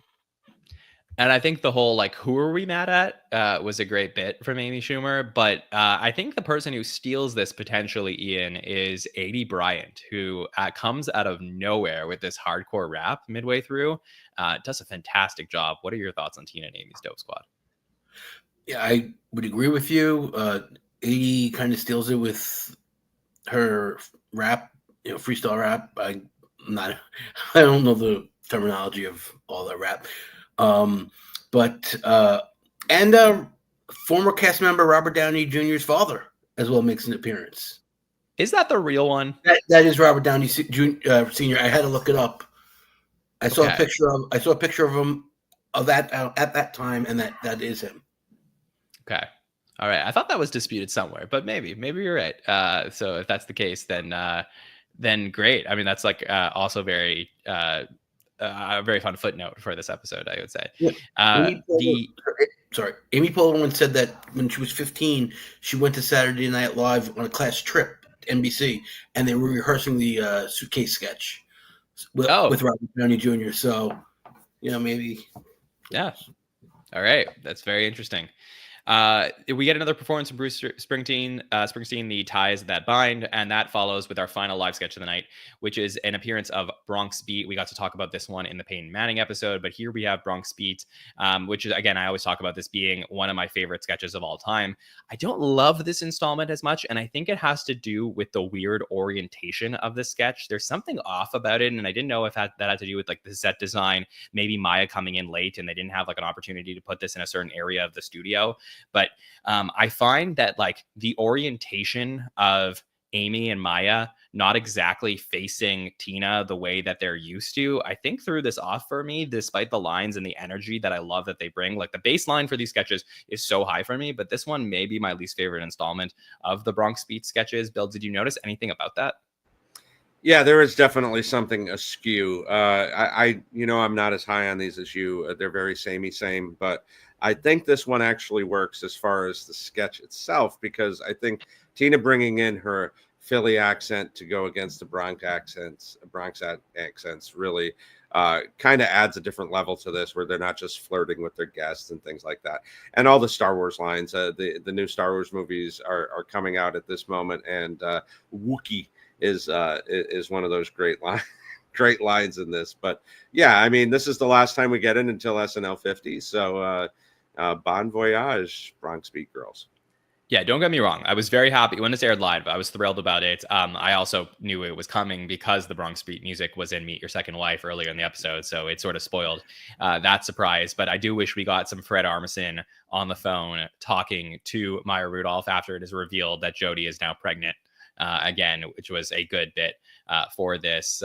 Caleb, are you a fan of Bronx Beat as a sketch? Always a fan of Bronx Beat. Yeah, they hit. I can't say this isn't my favorite Bronx Beat. And I think it's because I don't know what it is with a Philly accent, but it doesn't hit for me. But I'm a big Star Wars fan. I remember all me and my bandmates, getting ready to watch the new Star Wars movie. Yeah, so the Wookiee jokes were big hit for me. Yeah, I mean, Tina's gonna do like a lot of Philly humor in some of her appearances. I think there's the one, I think it's probably season 45, where like the bunch of the Bostonians with Rachel Dratcher there versus the Philadelphia. And yeah, I mean, there are some good lines. Again, just some of the Bronx beats of the third golden era for me just hit a lot harder, but it was just a good way to end the live sketches of the night. But the night's not over, because we're going to go to a third performance from Bruce Springsteen playing Santa Claus is coming to town. And at Christmas, if you're not going to get the cast on the ice skating rink, I think this is like the next best thing, where we had the entire cast and Paul McCartney with just like an epic cameo playing with Bruce Springsteen, playing Santa Claus is Coming to Town as the entire cast is dancing. And I just remember like how many times we've spoken to people from this era saying that this was their favorite moment as a cast member, just partying it up with Bruce Springsteen and the E Street Band alongside Paul McCartney. And this episode just ends on such a high. It's such like a great way to like end the calendar year, and just makes this episode for me higher up on this list, even though it is just a musical performance. But there's something very special about it. So I want to ask you all of your thoughts on it as we end the episode and our overall thoughts on Tina and Amy's. So Bill, I'll start with you. Let's get your overall thoughts and how this episode came together at the end. Yeah, definitely a top 50 episode. I won't quibble with that. But as I said, I think there are some really low lows here with the movie set. The political stuff, take what you will. 10 years ago, can you put yourself in that mindset? And, but there are some really high highs as well. And Bruce is great. So bonus points to that. Even though he never plays any of his hits, crazy to think about. Guy's been on 3 times, has never played any of his famous songs other than Santa Claus is Coming to Town. And they don't end enough episodes this way. You get U2, you get Bruce, you get Kanye. But this is one of those rare moments that's really a warm and fuzzy moment before we go to Christmas break. And an all-time classic episode with 2 all-time classic members of the cast, but not number 23 ever. Ian, it reminds me a little bit of the way they ended the John Travolta episode back in season 20, just with the entire cast dancing. Like, there is something really fun and old school about how they ended this episode. So what are your thoughts on that and the overall take on number 23 here? They look like they're having so much fun. Even people who left the show and said that they didn't have a good experience, they look like they're having a good time that night. And I would have said 35 or 36 would be a good placement for this episode. Not 23, but it is it's a top 50 episode, absolutely. But I don't think this high. Caleb, how do you feel about it? Do you feel like this is too high, or is it the right place for Tina and Amy's? First, I wanted to touch point on that pre-tape. You're talking about how Amy's never in any of the digital shorts, and I don't know if you guys watch Good Hang, her podcast that she has, but she had Andy on an episode a couple of weeks ago, and they were just talking about how usually digital shorts are taped on Fridays, and that's when they do all their weekend update stuff, and so that's why she's hardly in any digital shorts. Um, this episode ended great. I'm all for, 2 episodes tonight, and both musical guests are, 80s rock and roll. Growing up on that, I love to see that here. A little on the higher side. I agree with Ian, probably pushing more mid-30s. But definitely deserves to be on it. Definitely. Okay, Shari, take us home with this one. What are your final thoughts on it? I didn't think it was going to be this high. I'm thrilled that it's this high, but I thought it would be more 30s, even 40s. I would put it here, probably even higher. But yeah, as a rule, I don't think people remember this one, even though it wasn't that long ago. I think they're going to look at the one we're going to talk about next, even though it was from even longer ago. I don't want to give away anything. And I think they're going to look definitely to the Tom Hanks more than to this one. So I was thrilled to see this here. I'm obsessed with Bruce Springsteen. I mean, I don't own his albums anymore, but I saw him at the Pontiac Silverdome, which is now a parking lot here in Michigan. And I wore a wristband to get tickets. I stood in line at the Harmony House local record store with my mother to see him. He's so fabulous. And that Santa Claus is Coming to Town is one of my favorite moments in all of SNL. Everybody just looks like they're so joyous, and it's such a great way. And you don't see endings like that. I was commenting to my husband, they really used to spend time on the good nights back in the day, and they don't anymore. You don't get to see any of that. So this was great fun. And Paul McCartney was like a bonus. Great episode. Love Tina and Amy. Love Bruce Springsteen. This was a home run for me.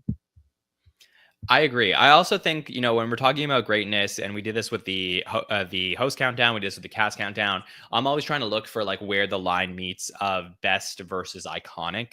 And I do believe that this episode probably falls more in the iconic category versus best category. If you're building your perfect episode in a lab, I don't know that this one is exactly like would say would be my top 50 best episode, but I think it has a lot of the elements of what makes SNL great.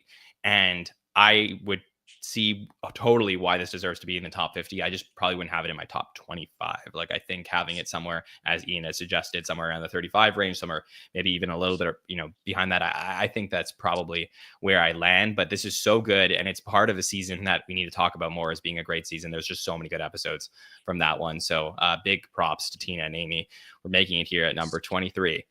All right, one more episode to talk about here on the countdown tonight. As Shari alluded to, we're going to head back in time, and this is by far one of my favorite episodes in the history of the series. It is why Saturday Night Live is live for episodes like this, and we're going to head to an era that we have not talked about yet, believe it or not. But let's go back to the Ebersol era, season 9. Don Rickles and Billy Idol from January 28th, 1984, season 9, episode 11. This is an absolute all-timer, one of the greatest hosts ever, only hosted once, but had just these incredible moments of ad-libbing and having a lot of fun with the episode. So I'm so excited to dive into this one, Bill Kenny, with you.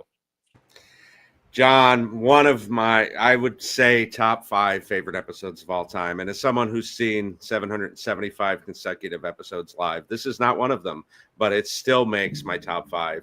I love Don Rickles. When I was really discovering comedy, and I would go to record stores and buy old albums, and listening to Don Rickles and his unique take on comedy, seeing him on old Carson appearances and things like that, always a highlight. And this is fantastic. This is something other level that we rarely get in the 50 years of SNL. He really gels with this cast. He improvs so much of it, which would never, ever, ever, ever happen today, no matter who hosts it. Maybe the closest we get is Chappelle, and that's still all scripted, really. So, like, this is a big moment. He's still very much in the zeitgeist. He has his own blooper show that he's doing on a network at this point. He's still touring. He's still friends with Sinatra. So this is, he's an older comedian, even in 84, but he's still very much known to comedy fans. So I have to believe that somebody who was watching this in real time was like, oh yeah, this is a big get. For sure. I mean, look, we're going to go back a ways and we're going to tell the story of this episode. And I think that there's so many moments here that if you have not seen it, are must see. You just have to see it to understand what this episode is all about. It's so unique. But truly, Ian, I think that this is maybe the most fun Saturday Night Live has ever been, watching this one live. So I got to ask you your thoughts on Don Rickles and Billy Idol. I love this episode. I voted for it. It's really good. And this was something that Dick Ebersol did. He did it with the Smothers Brothers, Jerry Lewis, Sid Caesar, Joan Rivers. He brought on Flip Wilson, comedy icons from the past, and put them on the show. And sometimes it worked, sometimes it didn't. But Don Rickles, it just worked perfectly because he's timeless. His humor, and Joan Rivers was really very good too, because her humor is timeless as well. But you could do that. He could have done this in 1984 if SNL was around 1964. He could have done it. He could have came back and hosted in 1994. He's just funny, and they let him. And I know in your interview, they let him just ad lib. They just put basically how to get in from the how to get through the sketch on the cards, and that's all that they had to do. Yeah, we've spoken to very, very fortunately to a lot of cast members that were in this era. We just recently spoke to Tim Kazurinsky. We interviewed Joe Piscopo a few months ago, and there is not one person who was there at this time that I did not want to ask what it was like to be there for this episode. Just the amount of ad-libbing that goes on and the amount of off-script these sketches go is something to behold. It is just truly fascinating. Caleb, what was it like for you to go back and see this episode? So this is even way before the Tom Hanks episode, way before my time. But I got introduced to Don Rickles through his inauguration dinner with Reagan, watching that video, and seeing him and seeing this episode, I knew I was in for quite the treat and was completely blown away. Yeah, the improv, the ad libs, his work with the crowd and the cast members, it so wonderful. I wish it could happen nowadays. Yeah, it You never know, would. It never would happen nowadays. The show is way too formulaic and rigid to let something like this happen. And there's a lot of reasons for it. And one will be in the monologue that we'll talk about why this was so, just allowed to run free the way that it is. It's almost like, Rickles was a dog without a leash, like throughout the entire episode. Shari, would love to know your thoughts and experience with the Don Rickles and Billy Idol episode. I have a few years on Bill. I'm pretty sure I watched this live. I was a freshman in high school. Um, sorry, guys. My dad, big comedy fan, big Rickles fan. I grew up with all these comedians, and I forgot. I didn't forget. I knew this was going to be fabulous. I just barely remembered it from when I watched it as a kid, and I'm sure I've seen it since. But what a genius! And yeah, to get it to improv like that, and his stand up. I mean, he's one of the templates. Him and Pryor and a couple others are the templates that comedians nowadays still refer to. Bob Hope. I mean, these guys had such a pattern and they could bring everybody in and you could tell the cast was having the best time. And this cast is so underappreciated and they're all so talented and they're having such a blast. And I'm happy for them that they got to have this party because they get the rough end of it when we talk about the show over 50 years. So I'm really happy. And I'm happy that Ebersol gets some love in this countdown because I know you guys commented about, oh, is one going to show up? And so I'm pleased. I think he's a part of the history. And he did some great things, and this was certainly one. Is bringing back these comedians. I love the Joan Rivers episode too. I just barely remember it, but again, I was brought up with those comedians, and it's a lot of fun seeing them play in this very different field than what they're used to. So a lot of fun. Definitely. Look, I'm very glad to be able to talk about some of the cast members that we're going to see here because, there's not going to be many of them on the countdown to be able to talk about them. So, but despite all of that, this episode truly is about Rickles. So we may yada yada the stuff that isn't Rickles related. But we will still make sure to talk you through everything. And I do recommend for all of our patrons, if there's one episode that you're going to go back that maybe you haven't seen before, this is probably one to do it with. So I will start with the cold open here. Just to put this at a place in time, we're in the back half of season 9. This is where Eddie Murphy has sort of left the show. He had pre-recorded a bunch of sketches before the season. You'll see one of them in this episode that is playing from September when he pre-recorded those sketches. He hasn't officially left the show yet, but the cast is sort of in the mix of figuring out how to put together the show post Eddie. We do have Jim Belushi who's joined the cast, so you'll see some of him as well in this one. But Joe Piscopo is sort of the guy right now. It's like, can the show survive with Joe Piscopo leading this? And he's going to play Reagan in the cold open, selling steak knives, and it's the amazing TV president from Bronco. So they'll not too much here, but nice to see Piscopo pop up on the countdown. Yeah, and I'm sure Ian and Shari both remember this, but the Ginsu steak knife commercials were omnipresent everywhere. But wait, there's more. I mean, that was a huge thing. It slices it, dices it, julienne fries. So yeah, this is a very quick cold up. Talk about things we would never get today. Like this is like a minute 10, I think. Piscopo's Reagan's not the best. It's okay. But yeah, it's nice to see. And this is a huge night for Joe for sure. Definitely. And I just want to answer Max in the chat that the episode we will be posting up on Patreon for the next week will be the full episode. It's slightly reordered, but it is the full episode and we get all the sketches in that one. So yeah, that's the cold open, but it's this monologue that the episode kicks off with. And I will say, I think this is the greatest monologue in SNL history. Just like putting it out there. There's a lot of really great ones, backstage stuff, things that I like, but I don't know that there's anyone that truly reaches the high of this where Rickles walks out, just incredible energy off the back. Like if you were like watching this and you weren't paying full attention, he grabs your attention instantly as he talks about the city, and he just plays off the audience. Like, this is going to your favorite comedy show with your best comedian who does amazing crowd work. There's a lot of like race and culture related humor here, so that may not always play for you. But I think if you're willing to like buy into the lightheartedness of Rickles, I think that that works.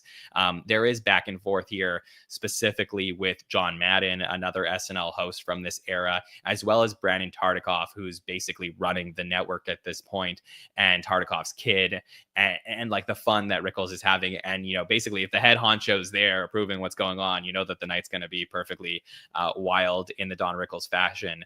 But there are some amazing lines here. I want to get the whole panel's opinion on this one. I will just say the speed it up a little bit from the control room to Don Rickles, with him pointing up in the air and saying, "I hope you go home to try and make love to your wife and miss," is maybe top 5 lines in SNL history. Just purely incredible stuff here. Bill, your thoughts on this iconic monologue?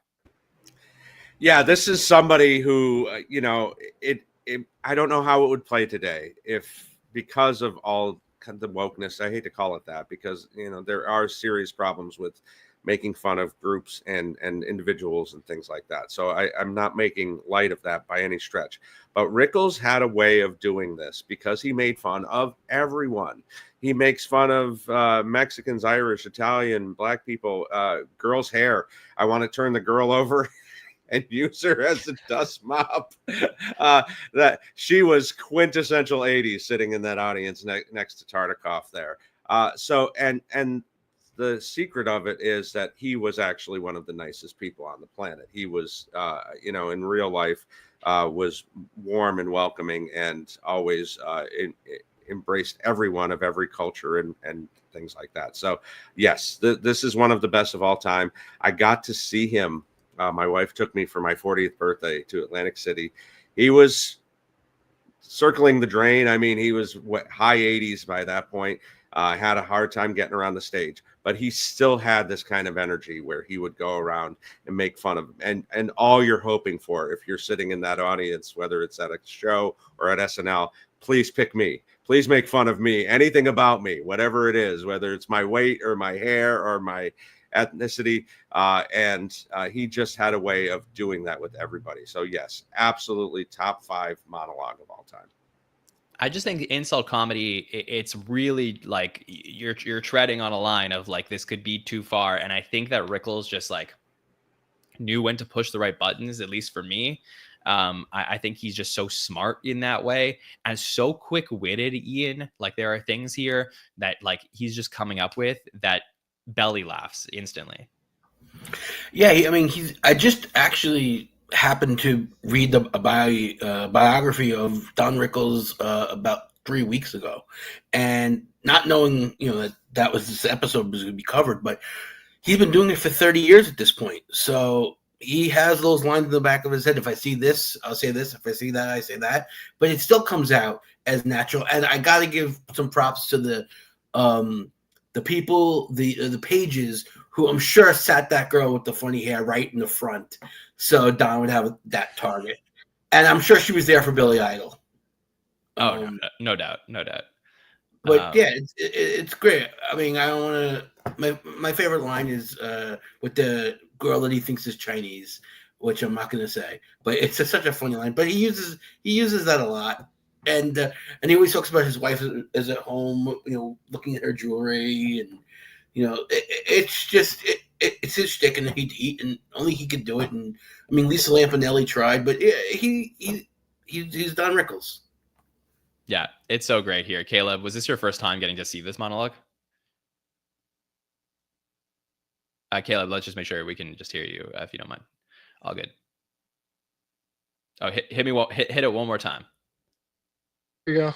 Got it? We're good. All right. Yeah. That probably won't be the last time tonight, John. No worries, buddy. You know, yeah, this was the first time watching it, and I gotta agree with you guys. It's got to be a top 5 monologue. You know, he comes out with such big energy and drops the mic within his almost second sentence, you know, that really grabs your attention. And with Bill saying, you know, I agree with Bill on, you know, he has such his persona and his comedic style, you know, he'll joke on everyone, so no one can complain. And, and that's a sad thing that, in today's society just doesn't work anymore. Um, but I would, Don Rickles has become one of the comics that I wish I could have seen, you know, and I try to watch as much as I can find on Don Rickles just because he is such a fascinating comic and such a great energy to have on the floor. Yeah, and it's just so cool that this show is still around and it featured comics like Rickles, like Rodney Dangerfield, like Joan Rivers. Like you have those people that have been a part of the show and the show's history. There's some really just iconic names that and will continue to be for years to come, hopefully. Shari, your thoughts on this monologue that we saw here? The guy was doing crowd work before it was a huge thing. I mean, now everybody's doing it. He could just go in for the kill and you didn't even know you were getting roasted because he had such a way, as Bill already spoke to so eloquently. He really just knew how to do it, and so nobody ever complained. He also takes a lot of jabs at Jews, and he's of course a Jew, raised in a pretty conservative household, I believe. So he makes fun of himself as much as he makes fun of anyone else, and that's why I think he never got called on the carpet. That and things were a lot different, of course, back in the day. But yeah, people just loved him. And Bill's also absolutely 100% correct. I've heard nothing but positive things about Don, as the way he treated people he worked with, the way he treated his fans. Everybody said only nice things about him. And so that's why I think he could do what he did, because it was a job and people realized that. Unfortunately, things have changed, but yeah, this was a great monologue. I loved the crowd work. I loved the 80s girl in the front. I agree with Bill. Thanks to the pages who put her there. That was perfect. And I thought she was an awfully good sport. I mean, she didn't seem the least bit upset at all. And so, yeah, the whole thing was just fantastic. And just set us up for the great episode we were going to get. Yeah, and I'll say, like, I think everybody was a great sport in this episode. Like the episode could have fallen off the rails if like someone was taking everything too seriously, not just the crowd but the cast members. But everyone seems really game for what Dawn was bringing to the show. And like I said, if you're going to watch this episode, most likely in rerun, you're going to find that the episode is pretty reordered to put some of this front half material in the back, because the story of the episode is really as the sketches start to break down. But the first few sketches in the live show, I Married a Monkey, comes first. And this is the famous, Tim Kazurinsky monkey sketch. We hadn't seen it in a while. I think Tim didn't want to do it anymore, but I believe that there was some element to this that Tim talked about, that the producers just wanted to see how it would go with Rickles and the monkey. And there's some like really great shots and moments, but I wouldn't say anything here necessarily, Bill, that's like, okay, this is like so memorable, right? Yeah, I mean, other than Rickles really playing against the monkey as if it was a person too, like, and I guess the ooh ooh ooh line, and then the little monkey imitating Rickles was probably the highlight of this one. Yeah, so there's nothing too much here. There was right before this, there's a commercial for the Canon AE1 from the Stevie Wonder episode that gets replayed. We also get the Marvin Hamlish maneuver sketch, which is just okay. And then I mentioned the one that is the filmed prior to the start of the season, where we have fascinating people and their friends, featuring Dr. Joyce Brothers, who will, I think, appears in a couple of those pre-tape sketches. And we do get an appearance from Eddie Murphy in this one, who is not there live for the Rickles show. Because of course, if he was, I mean, could you imagine Eddie Murphy opposite of Rickles? But we don't get to see it, unfortunately, in this episode. But it's basically Dr. Joyce Brothers talking about relationships, and then Eddie's talking about how to get girls with dynamite. And we get an appearance of Eddie's, I think, real girlfriend, Lisa Figueroa at the time. Ian, that's right. Yeah, perfect. Yeah, so that's that. So that's like the start of the show, and I did want to sort of skim through that, because then we're going to get to the sketches that I think really tell the story of this episode, starting with the witness relocation sketch. So Don Rickles is playing a witness named Mr. Booty, who is who's in a sketch with Jim Belushi and Joe Piscopo, and they are talking about him as a witness to a crime and being worried that he's going to get killed or murdered. And the whole thing just like completely falls off the rails as Rickles barely says any lines that would be like pre-planned for this sketch. And it involves like a lot of Joe Piscopo slapping Don Rickles as Rickles gets upset about how many times he's hitting his face. The lines in this are just absolutely epic, Bill. So where do you want to start with this one? Oh, so many places to start. I do love, this was one of the highlights of talking to Jim Belushi last summer at the Blues Brothers convention. I kept waiting for an opening to talk about the Rickles episode. And when we started talking about modern SNL and breaking and, how he's really against that. And I said, well, you're in one of the most famous sketches of all time and you don't break. Like, he really keeps it together while everybody else is losing it. And he was really proud of that, I think. But yeah, there are some fantastic lines here. I'll do the funny stuff that he says to Piscopo. I look like Roy Rogers without the restaurant, which is probably too dated for the young folks to get at this point. There's no more Roy Rogers around, the person or the restaurant. But yeah, I mean, just the play, you get to see immediately how Piscopo and Rickles are going to play off of each other for the rest of the episode. And this just sets the seedlings for what we get for the rest of the show. Yeah, it's really the slaps that seems to bother Rickles, or at least in the context of the episode, as he just says, like, that's 3 slaps. So, like, you've already got, like, it's like he's ready to break at any point. At one point he, like, passes out after all the slaps that he's getting in the episode, or in the sketch, and just has some great lines. I didn't mind when you kiss me, but you opened up your mouth. And, of course, the line that I think most people do remember from this sketch, which is that all it takes with the wife, a little toot? And it is just like Joe's face as he cannot contain himself. Shari, getting to rewatch the Witness relocation sketch, how did this play for you? Again, I just barely remembered it from seeing it live years ago, years and years and years ago. This was so great. And Piscopo is trying so hard not to crack up. But, how could you keep a straight face? Again, I couldn't. So this was great. And Rickles, again, we are all talking about it.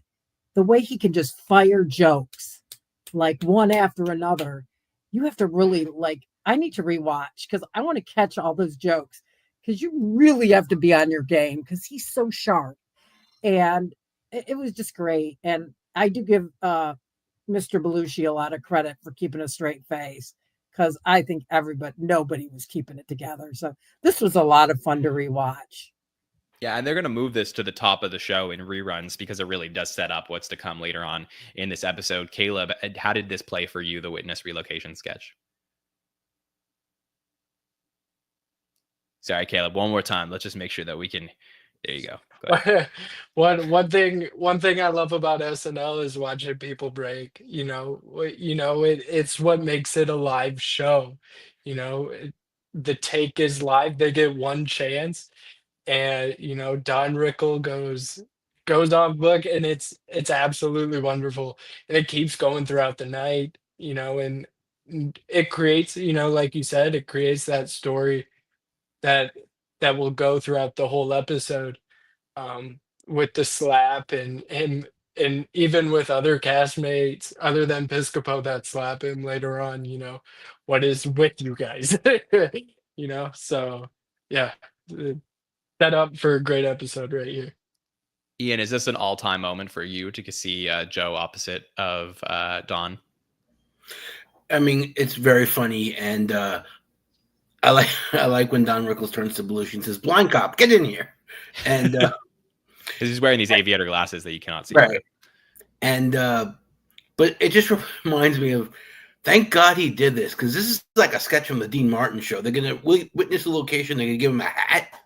I mean, I think that sketch was written for him just to go off the rails on it, because it's such a weak sketch without him doing that.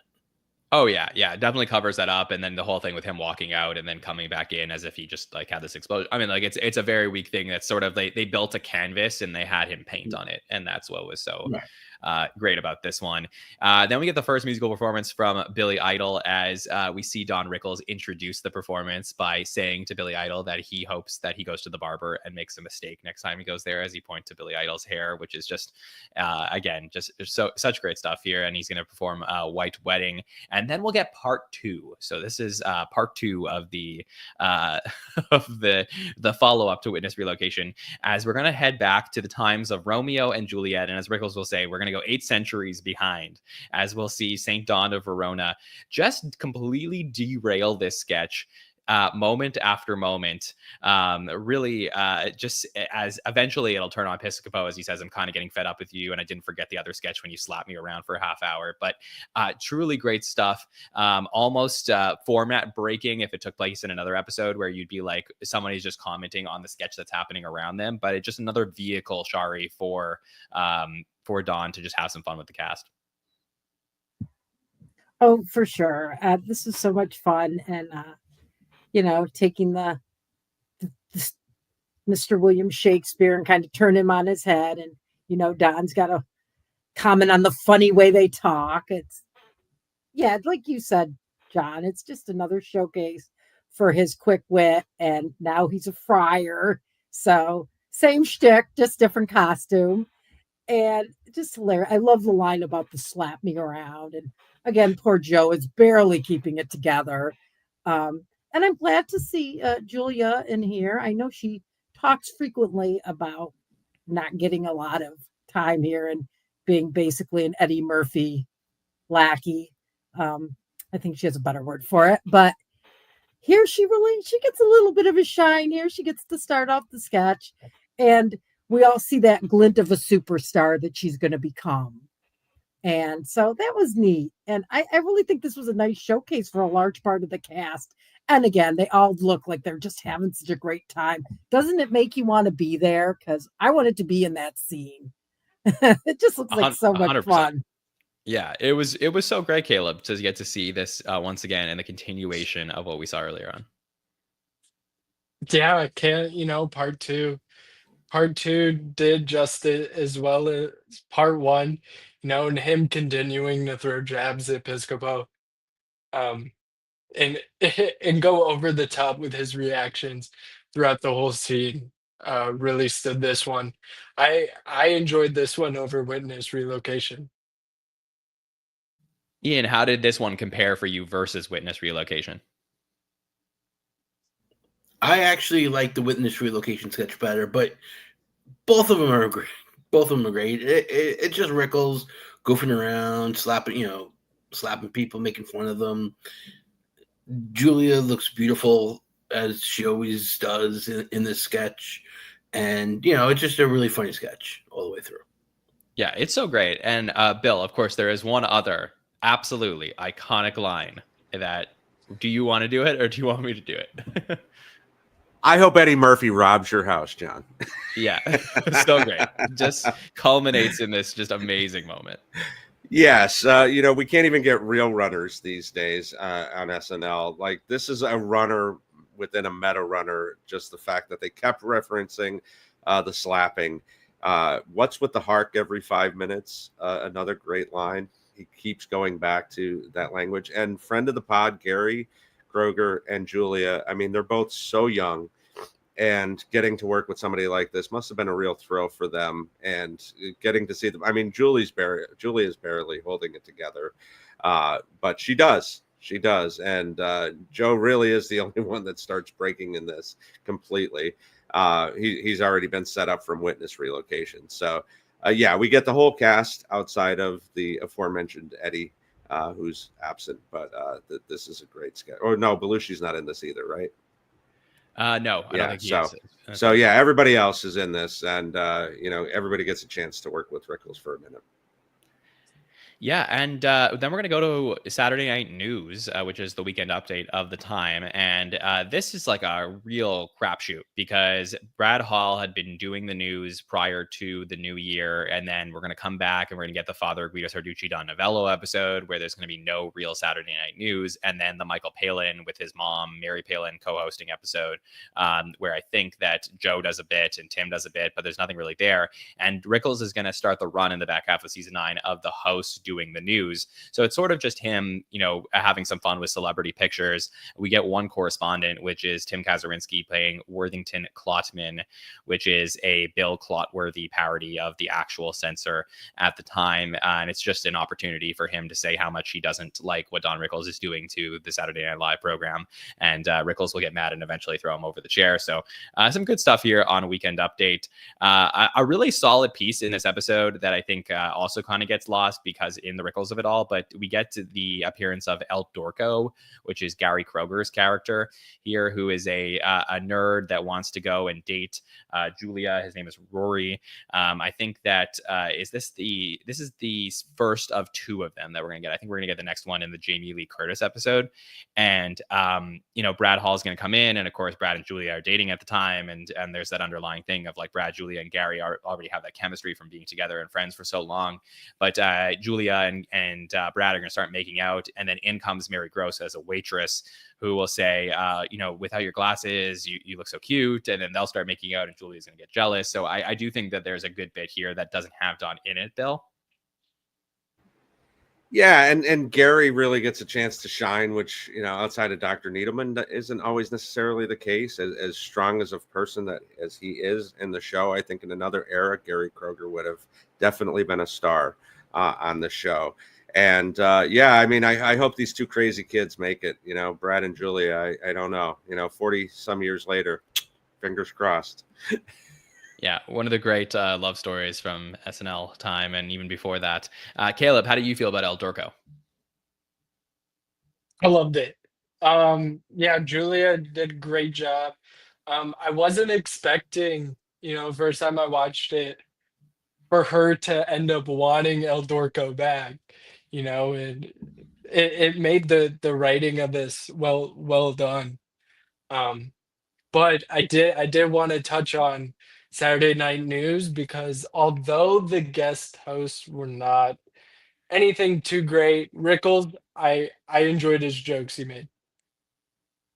Yeah. Oh, yeah. They're so good. I mean, it's just that there's so much happening with Rickles that it's hard Yeah. to talk about the weekend update stuff by comparison. But it's good. It's But one of the yeah, better El hosts. Dorco, wonderful. Yeah, for sure. One of the better hosting the news Yes. of the run for sure. And now we'll get part 3 of the witness relocation, St. Dawn of Verona. And then this is your afterlife, which is the next sketch where we're going to get the culmination of all of this Joe Piscopo and cast just being ripped on by Don Rickles. And this is a lot of fun as Don Rickles is playing sort of, as someone's going to jump over a ledge.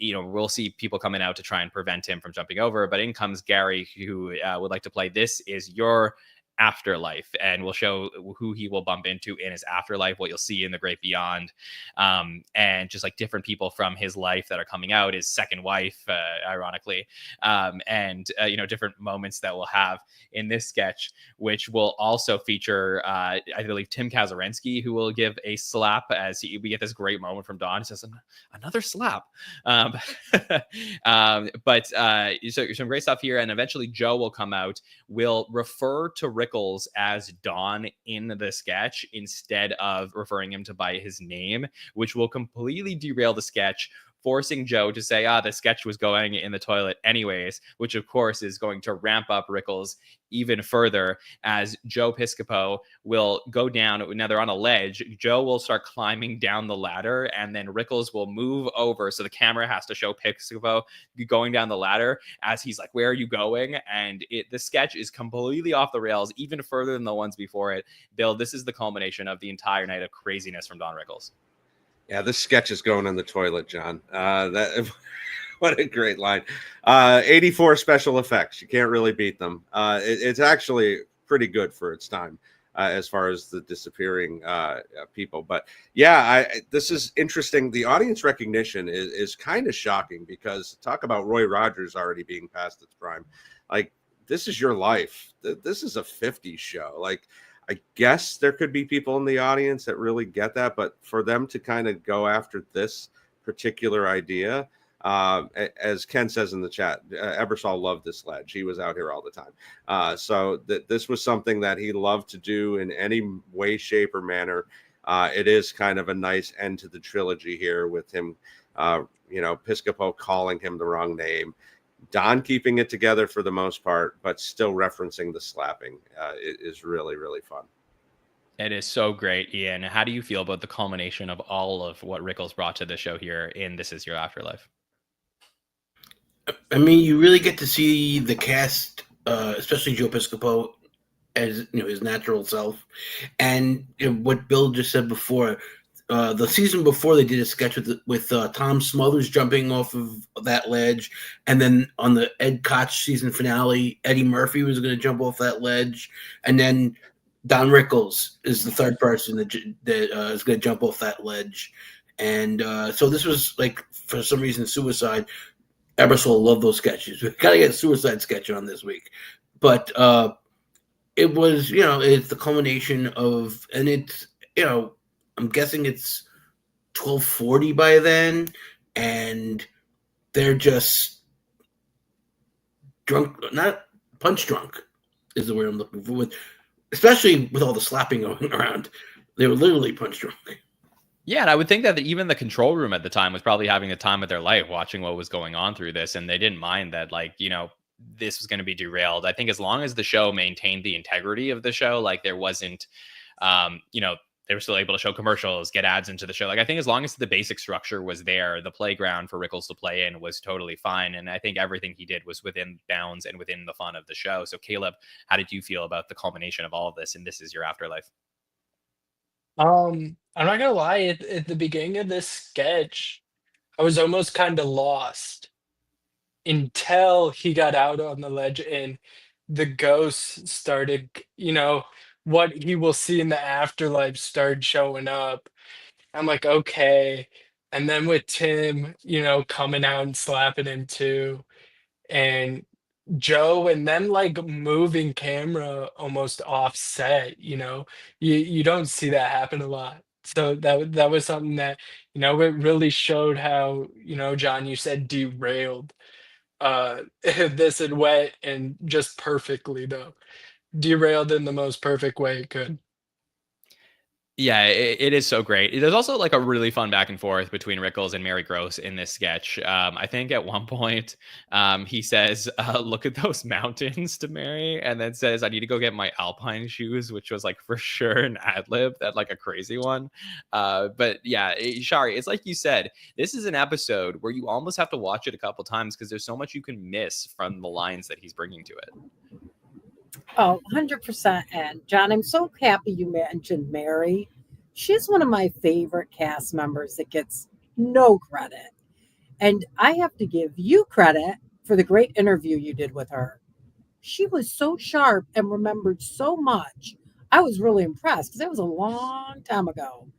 And she had such a quick wit, and she's having so much fun with him. And then he doesn't remember her character's name, which I loved because that's live TV. And it's just, yeah, she's a bright light. I loved her as the waitress in the El Dorco sketch too, and she puts a smacker on Gary. That's so great. And she does not get enough credit. I'm so happy that the SNN shines light on some of those that we forget about, because she was very talented and brought a lot to every sketch she was in, as far as I'm concerned. I completely agree, and thank you very much for the kind compliment, Shari. She's Mary Gross is fantastic to get to talk to. So Billy Idol's going to come on, perform Rebel Yell, and then we will get a bit, and this is a bit that ends up being removed from a lot of the reruns. So you, if you may have watched this episode, you haven't seen it. But if you see in the Goodnights, Joe is dressed as David Letterman because there's going to do a quick promo with Mary Gross as Pee Wee Herman, promoting the upcoming David Letterman 2nd anniversary special that will be playing on NBC. So because it was was so like pertinent to what was happening. I believe it is completely removed from reruns of this episode. And that is why it is not on the rundown for a lot of people when they rewatch this one, but just a quick bit at the end there. But again, the whole story of this episode is really those sketches and what Don Rickles brings and infuses into this night that ends up being, to me, the most epic night in the Ebersol era. So let's do some overall thoughts. Bill, I will start with you. Don Rickles here, number 22. How do you feel about where it landed on the list? Yeah, this was a treat to go back and watch for sure. Again, one of my favorite episodes of all time. There are a couple moments that outside of the Rickles trilogy that don't really hit for me. I think the Marvin Hamlish has aged very poorly. Saturday Night News is a mess, as you referenced. So Rickles tries to keep it together, and Kaz comes out and does a fun character. But this is why we love Dennis Miller, folks, because we're in a very bad era of Saturday Night News / Weekend Update. So overall, a very, very good episode. I'm very happy that we got to talk about it in any way, shape, or form. And yeah. All right, Ian, how do you feel about this one at 22? Too high, too low, just right? Actually, I think this is just right. I mean, I'm not going to quibble. It could be 21, it could be 23. I mean, but right in there, right in that spot. I'd love to see what the Manian episode gets on the list. I think Robin Williams, by the way, did a really good job when he did Weekend Update this season. I think that was probably the only really good one of that group. I mean, Edwin Newman did a good job, but he was a newsman. This is one of my favorite episodes, and it's not my favorite.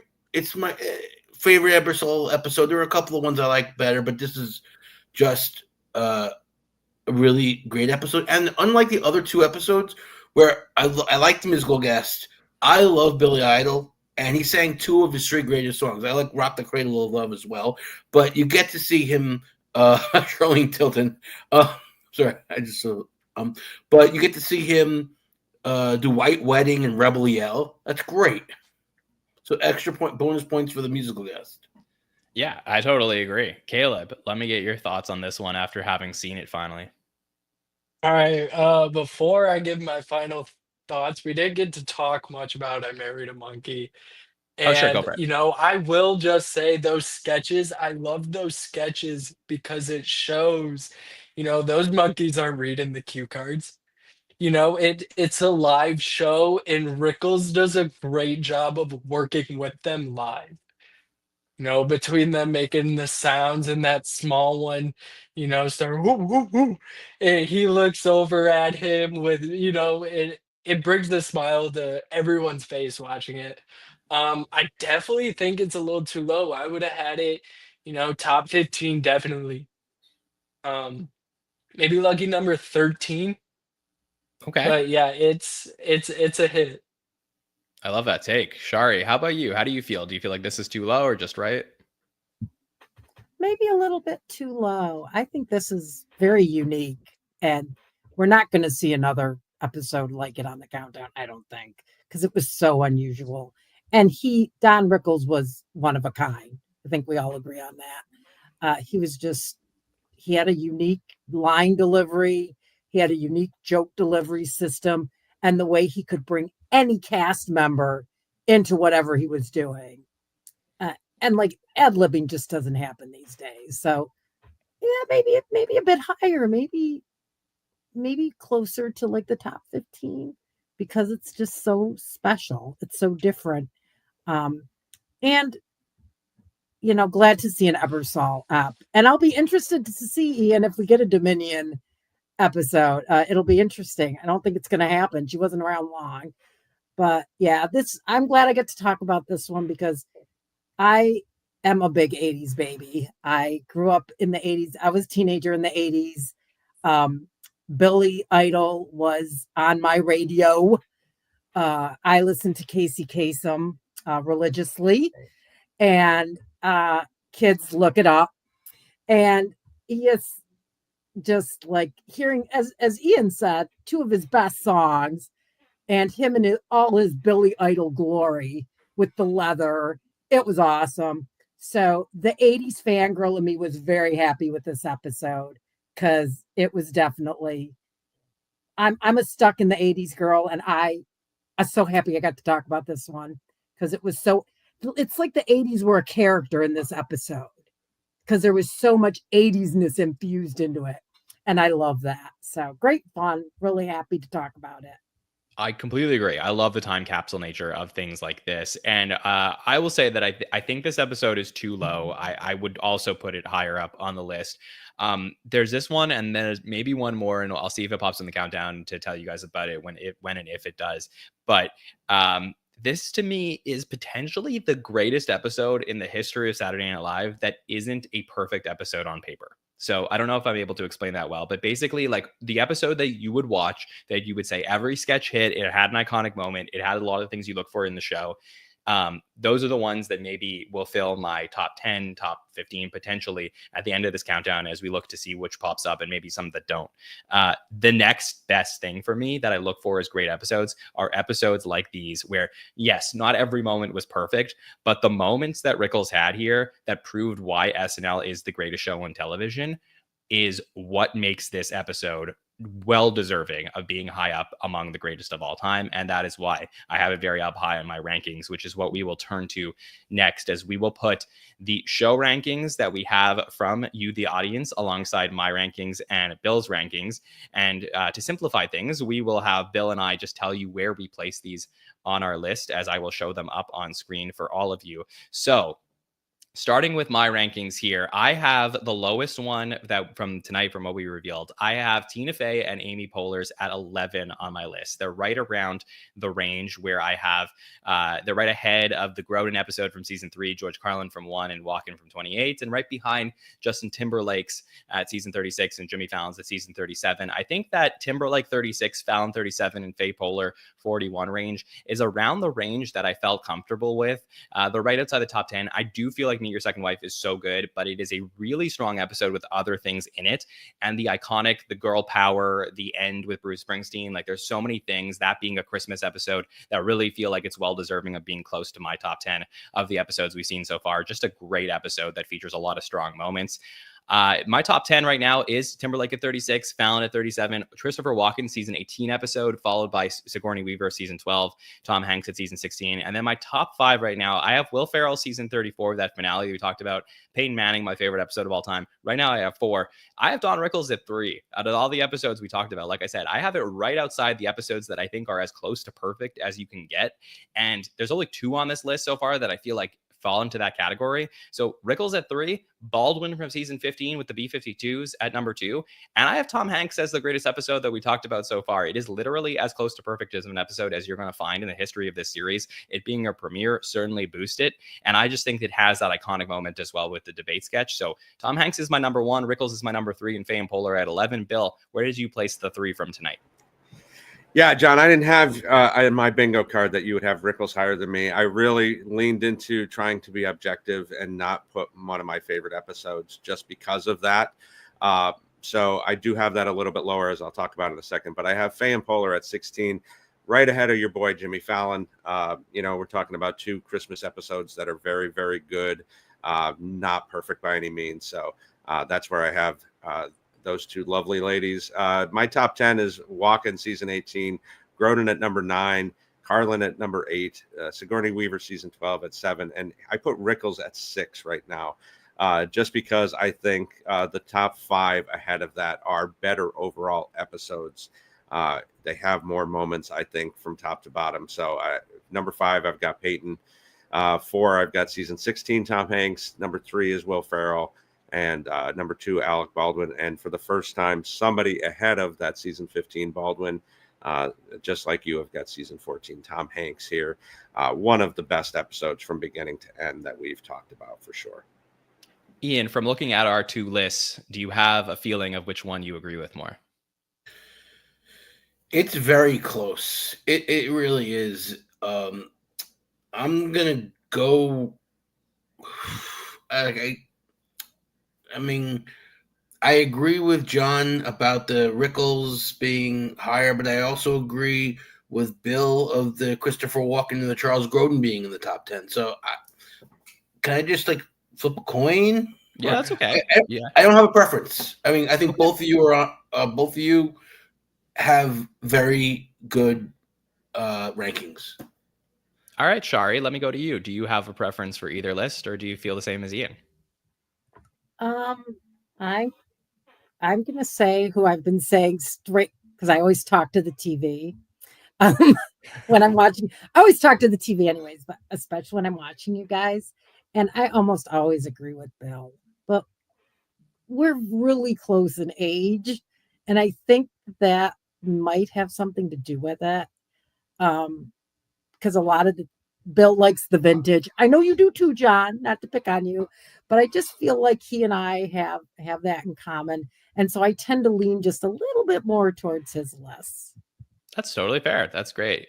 Caleb, let me ask you your thoughts on these lists. Anything that you want to choose between Bill and I for? So, John, you got Don Rickles up a little higher.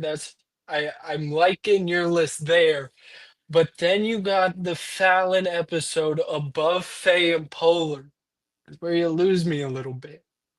And so I'll probably have to go with Bill because he also puts Jack Black ahead of Ryan Gosling and Jason Sudeikis. So even though he's got Rickles a little lower, I think I gotta give it to Bill.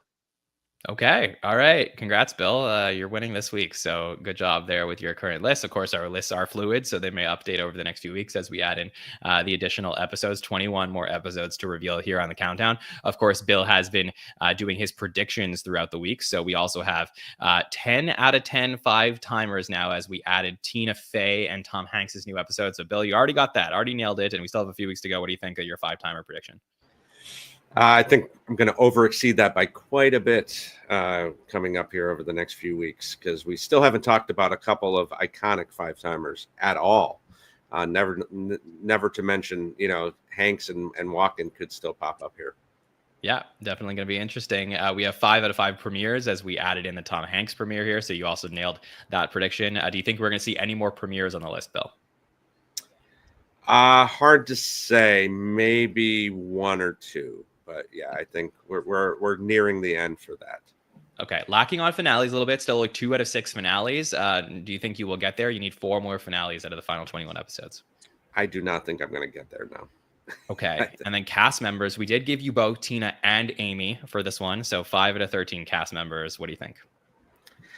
Once you add Conan and hopefully Larry David and Mulaney into that, I think I'll be fine. Yeah. All right. Well, I gave you both of them for now. So we'll see. We'll see what happens. And we did do an audit. The season number that we said last week was not correct. We actually have, out of 29 episodes we have revealed so far in the countdown, 24 different seasons have been covered. That is incredible stuff. Nothing, like, we've had no influence on that. It's just completely a fan vote. Just that to me is like the most amazing stat here. I think you're going to nail this 31, Bill, but seriously, how cool is it that there's only been 5 out of these 29 that we've talked about more than once? That's really great because it's easy no matter what era you're from, whatever era you're the favorite of. It's very easy to kind of fall into that trap of, well, I love 7 episodes from this season or from this era. So yeah, I'm really impressed with that. Maybe overall over everything else that we've talked about so far. Yeah, so great stuff here with your predictions. We'll continue to update them as we go through the countdown week after week. Guys, this was an incredible show. I'm so happy and appreciative of this panel for everything that they broke down here today. So, Ian, first, let me thank you for joining us and anything that you would like to plug about your incredible podcast to the listener. Yeah, thank you. It's great to be here and count off the 23, 22, 21 greatest episodes. My podcast, I'm going to have a guest. I'm not going to say who it is because every time I tell somebody who I got him, he gets pushed. He emails me that he can't do it this week. He was mentioned on this show, is all I'm going to say. Okay. And then in September, I have a tribute to John Candy of what would have been his 75th birthday. And I'm going to have Paul Myers, who's Mike Myers' brother, who just wrote a book about John Candy, and he'll be a guest, and we'll be talking about John Candy. And that's it. And I have a lot of other comedy actors, comedians, and stuff like that coming up. Great stuff, Ian. Seriously, so great to get to follow you and everything that you got going on, and appreciate you coming on. Ian Talks Comedy is the name of Ian's show, so make sure to check it out. Caleb, you did so great on your first podcast on the SNN. Big round of applause for Caleb. Great stuff. Thanks for joining us, buddy. Anything you would like to say to Would listeners? would you guys believe I almost failed public speaking back in high I school? would not. Oh, I was very nervous. You should have seen me earlier in this evening. But you guys are so easy to talk to, so I appreciate it. I also wanted to share one person I think gets overlooked because of Phil Hartman, Dana Carvey, John Lovitz, is Kevin Nealon. And he is the first SNL, the first celebrity I've ever had the chance to meet. Small town boy from Iowa. I met him this last February. He put on a great show here in Atlanta, and he even signed my croc and drew my feet. Wow. So that is That's something amazing. that I will cherish forever. Yeah, never And watched I that. love geeking out about him, and I knew you guys would enjoy it. So thank you for having me. Yeah, thank you for joining us, Caleb. Seriously, great job. Nothing to be nervous about. We are so Thank happy to you. have you, and I hope you come back sometime soon. Shari, thank you so much for joining us. What's happening with you in the podcast world? Not much. I unfortunately lost my gig. Uh, I was on the SNL Hall of Fame water cooler. Go watch it. We have 2 seasons. We basically chatted about the SNL Hall of Fame, which you should definitely go listen to. Both Thomas Senna, who I know is regular on the SNN, and our very own Mr. Bill Kinney does the last season, and they did such a great job. And if you want to know more about some of these cast members, maybe ones that you've forgotten about, go check it out. It's a great podcast. I'm so happy I got to be a part of it. I am currently looking. So anybody who needs a guest, I'm your girl. Definitely let me know. I can talk SNL all day. I can also talk pretty much anything pop culture. Like I said, I'm an 80s nerd. So you got an 80s podcast, I'm your girl. But I just want to really quickly say, like Ian, I've had a interaction recently. I shout out to Deej. Deej and I are the president and vice president of the Michael Longfellow fan club, and I got to meet him. He is the biggest doll. He was such a sweetheart.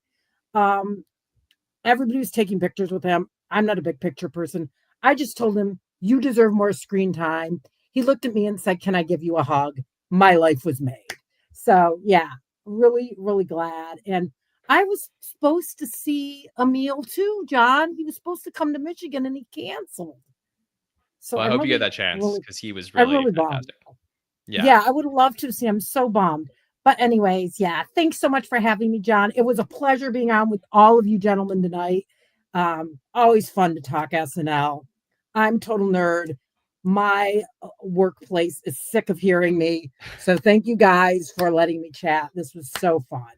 Yeah, it was really a great time with all of you. So thank you so much for joining us here tonight. I am very excited to announce that season 23 of Everything You Need to Know About Saturday Night Live will be out on Thursday night. It is the longest episode we've produced for the series so far. 42 minutes will be available to you on Thursday night as we will go through all of the crazy things that happened during season 23, some really tragic moments, but also some really interesting, fascinating things that head further into that era. So hope you'll join us on Thursday at 8 p.m. Eastern for that. And of course, we'll be around next week where Bill and I will reveal 3 more episodes on this countdown, 21, 20, and 19 into the top 20 as we get further and further down the list with some more great patrons. So Bill Kenny, thanks again for hosting the show here tonight.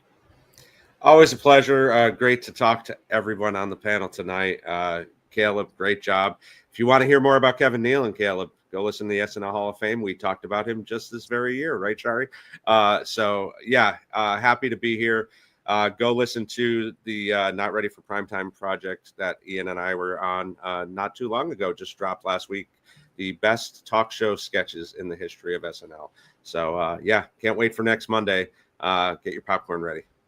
Yeah, it should be a lot of fun, and definitely love those guys over there at the Not Ready for Prime Time podcast. All right, so thanks to Bill, Ian, Caleb, and Shari for joining us here tonight. If you never want to miss a show that we have here on the SNM, please subscribe to the podcast, YouTube, Apple Podcast, Spotify, search Saturday Night Network. You can also follow us at the SNL Network on all social platforms to see all the things we are posting as SNL season 51 news starts to break. You definitely want to be following us, turn those notifications on, because you will get the information as soon as it comes out. So appreciate everyone here in the chat for hanging out with us. Such a great live chat here on this Monday night. And thank you to Late Nighter for being our presenting partner for the show. So on behalf of everyone here at the Saturday Night Network, my name is John Schneider, and we will see you next time, everybody. Have a good one.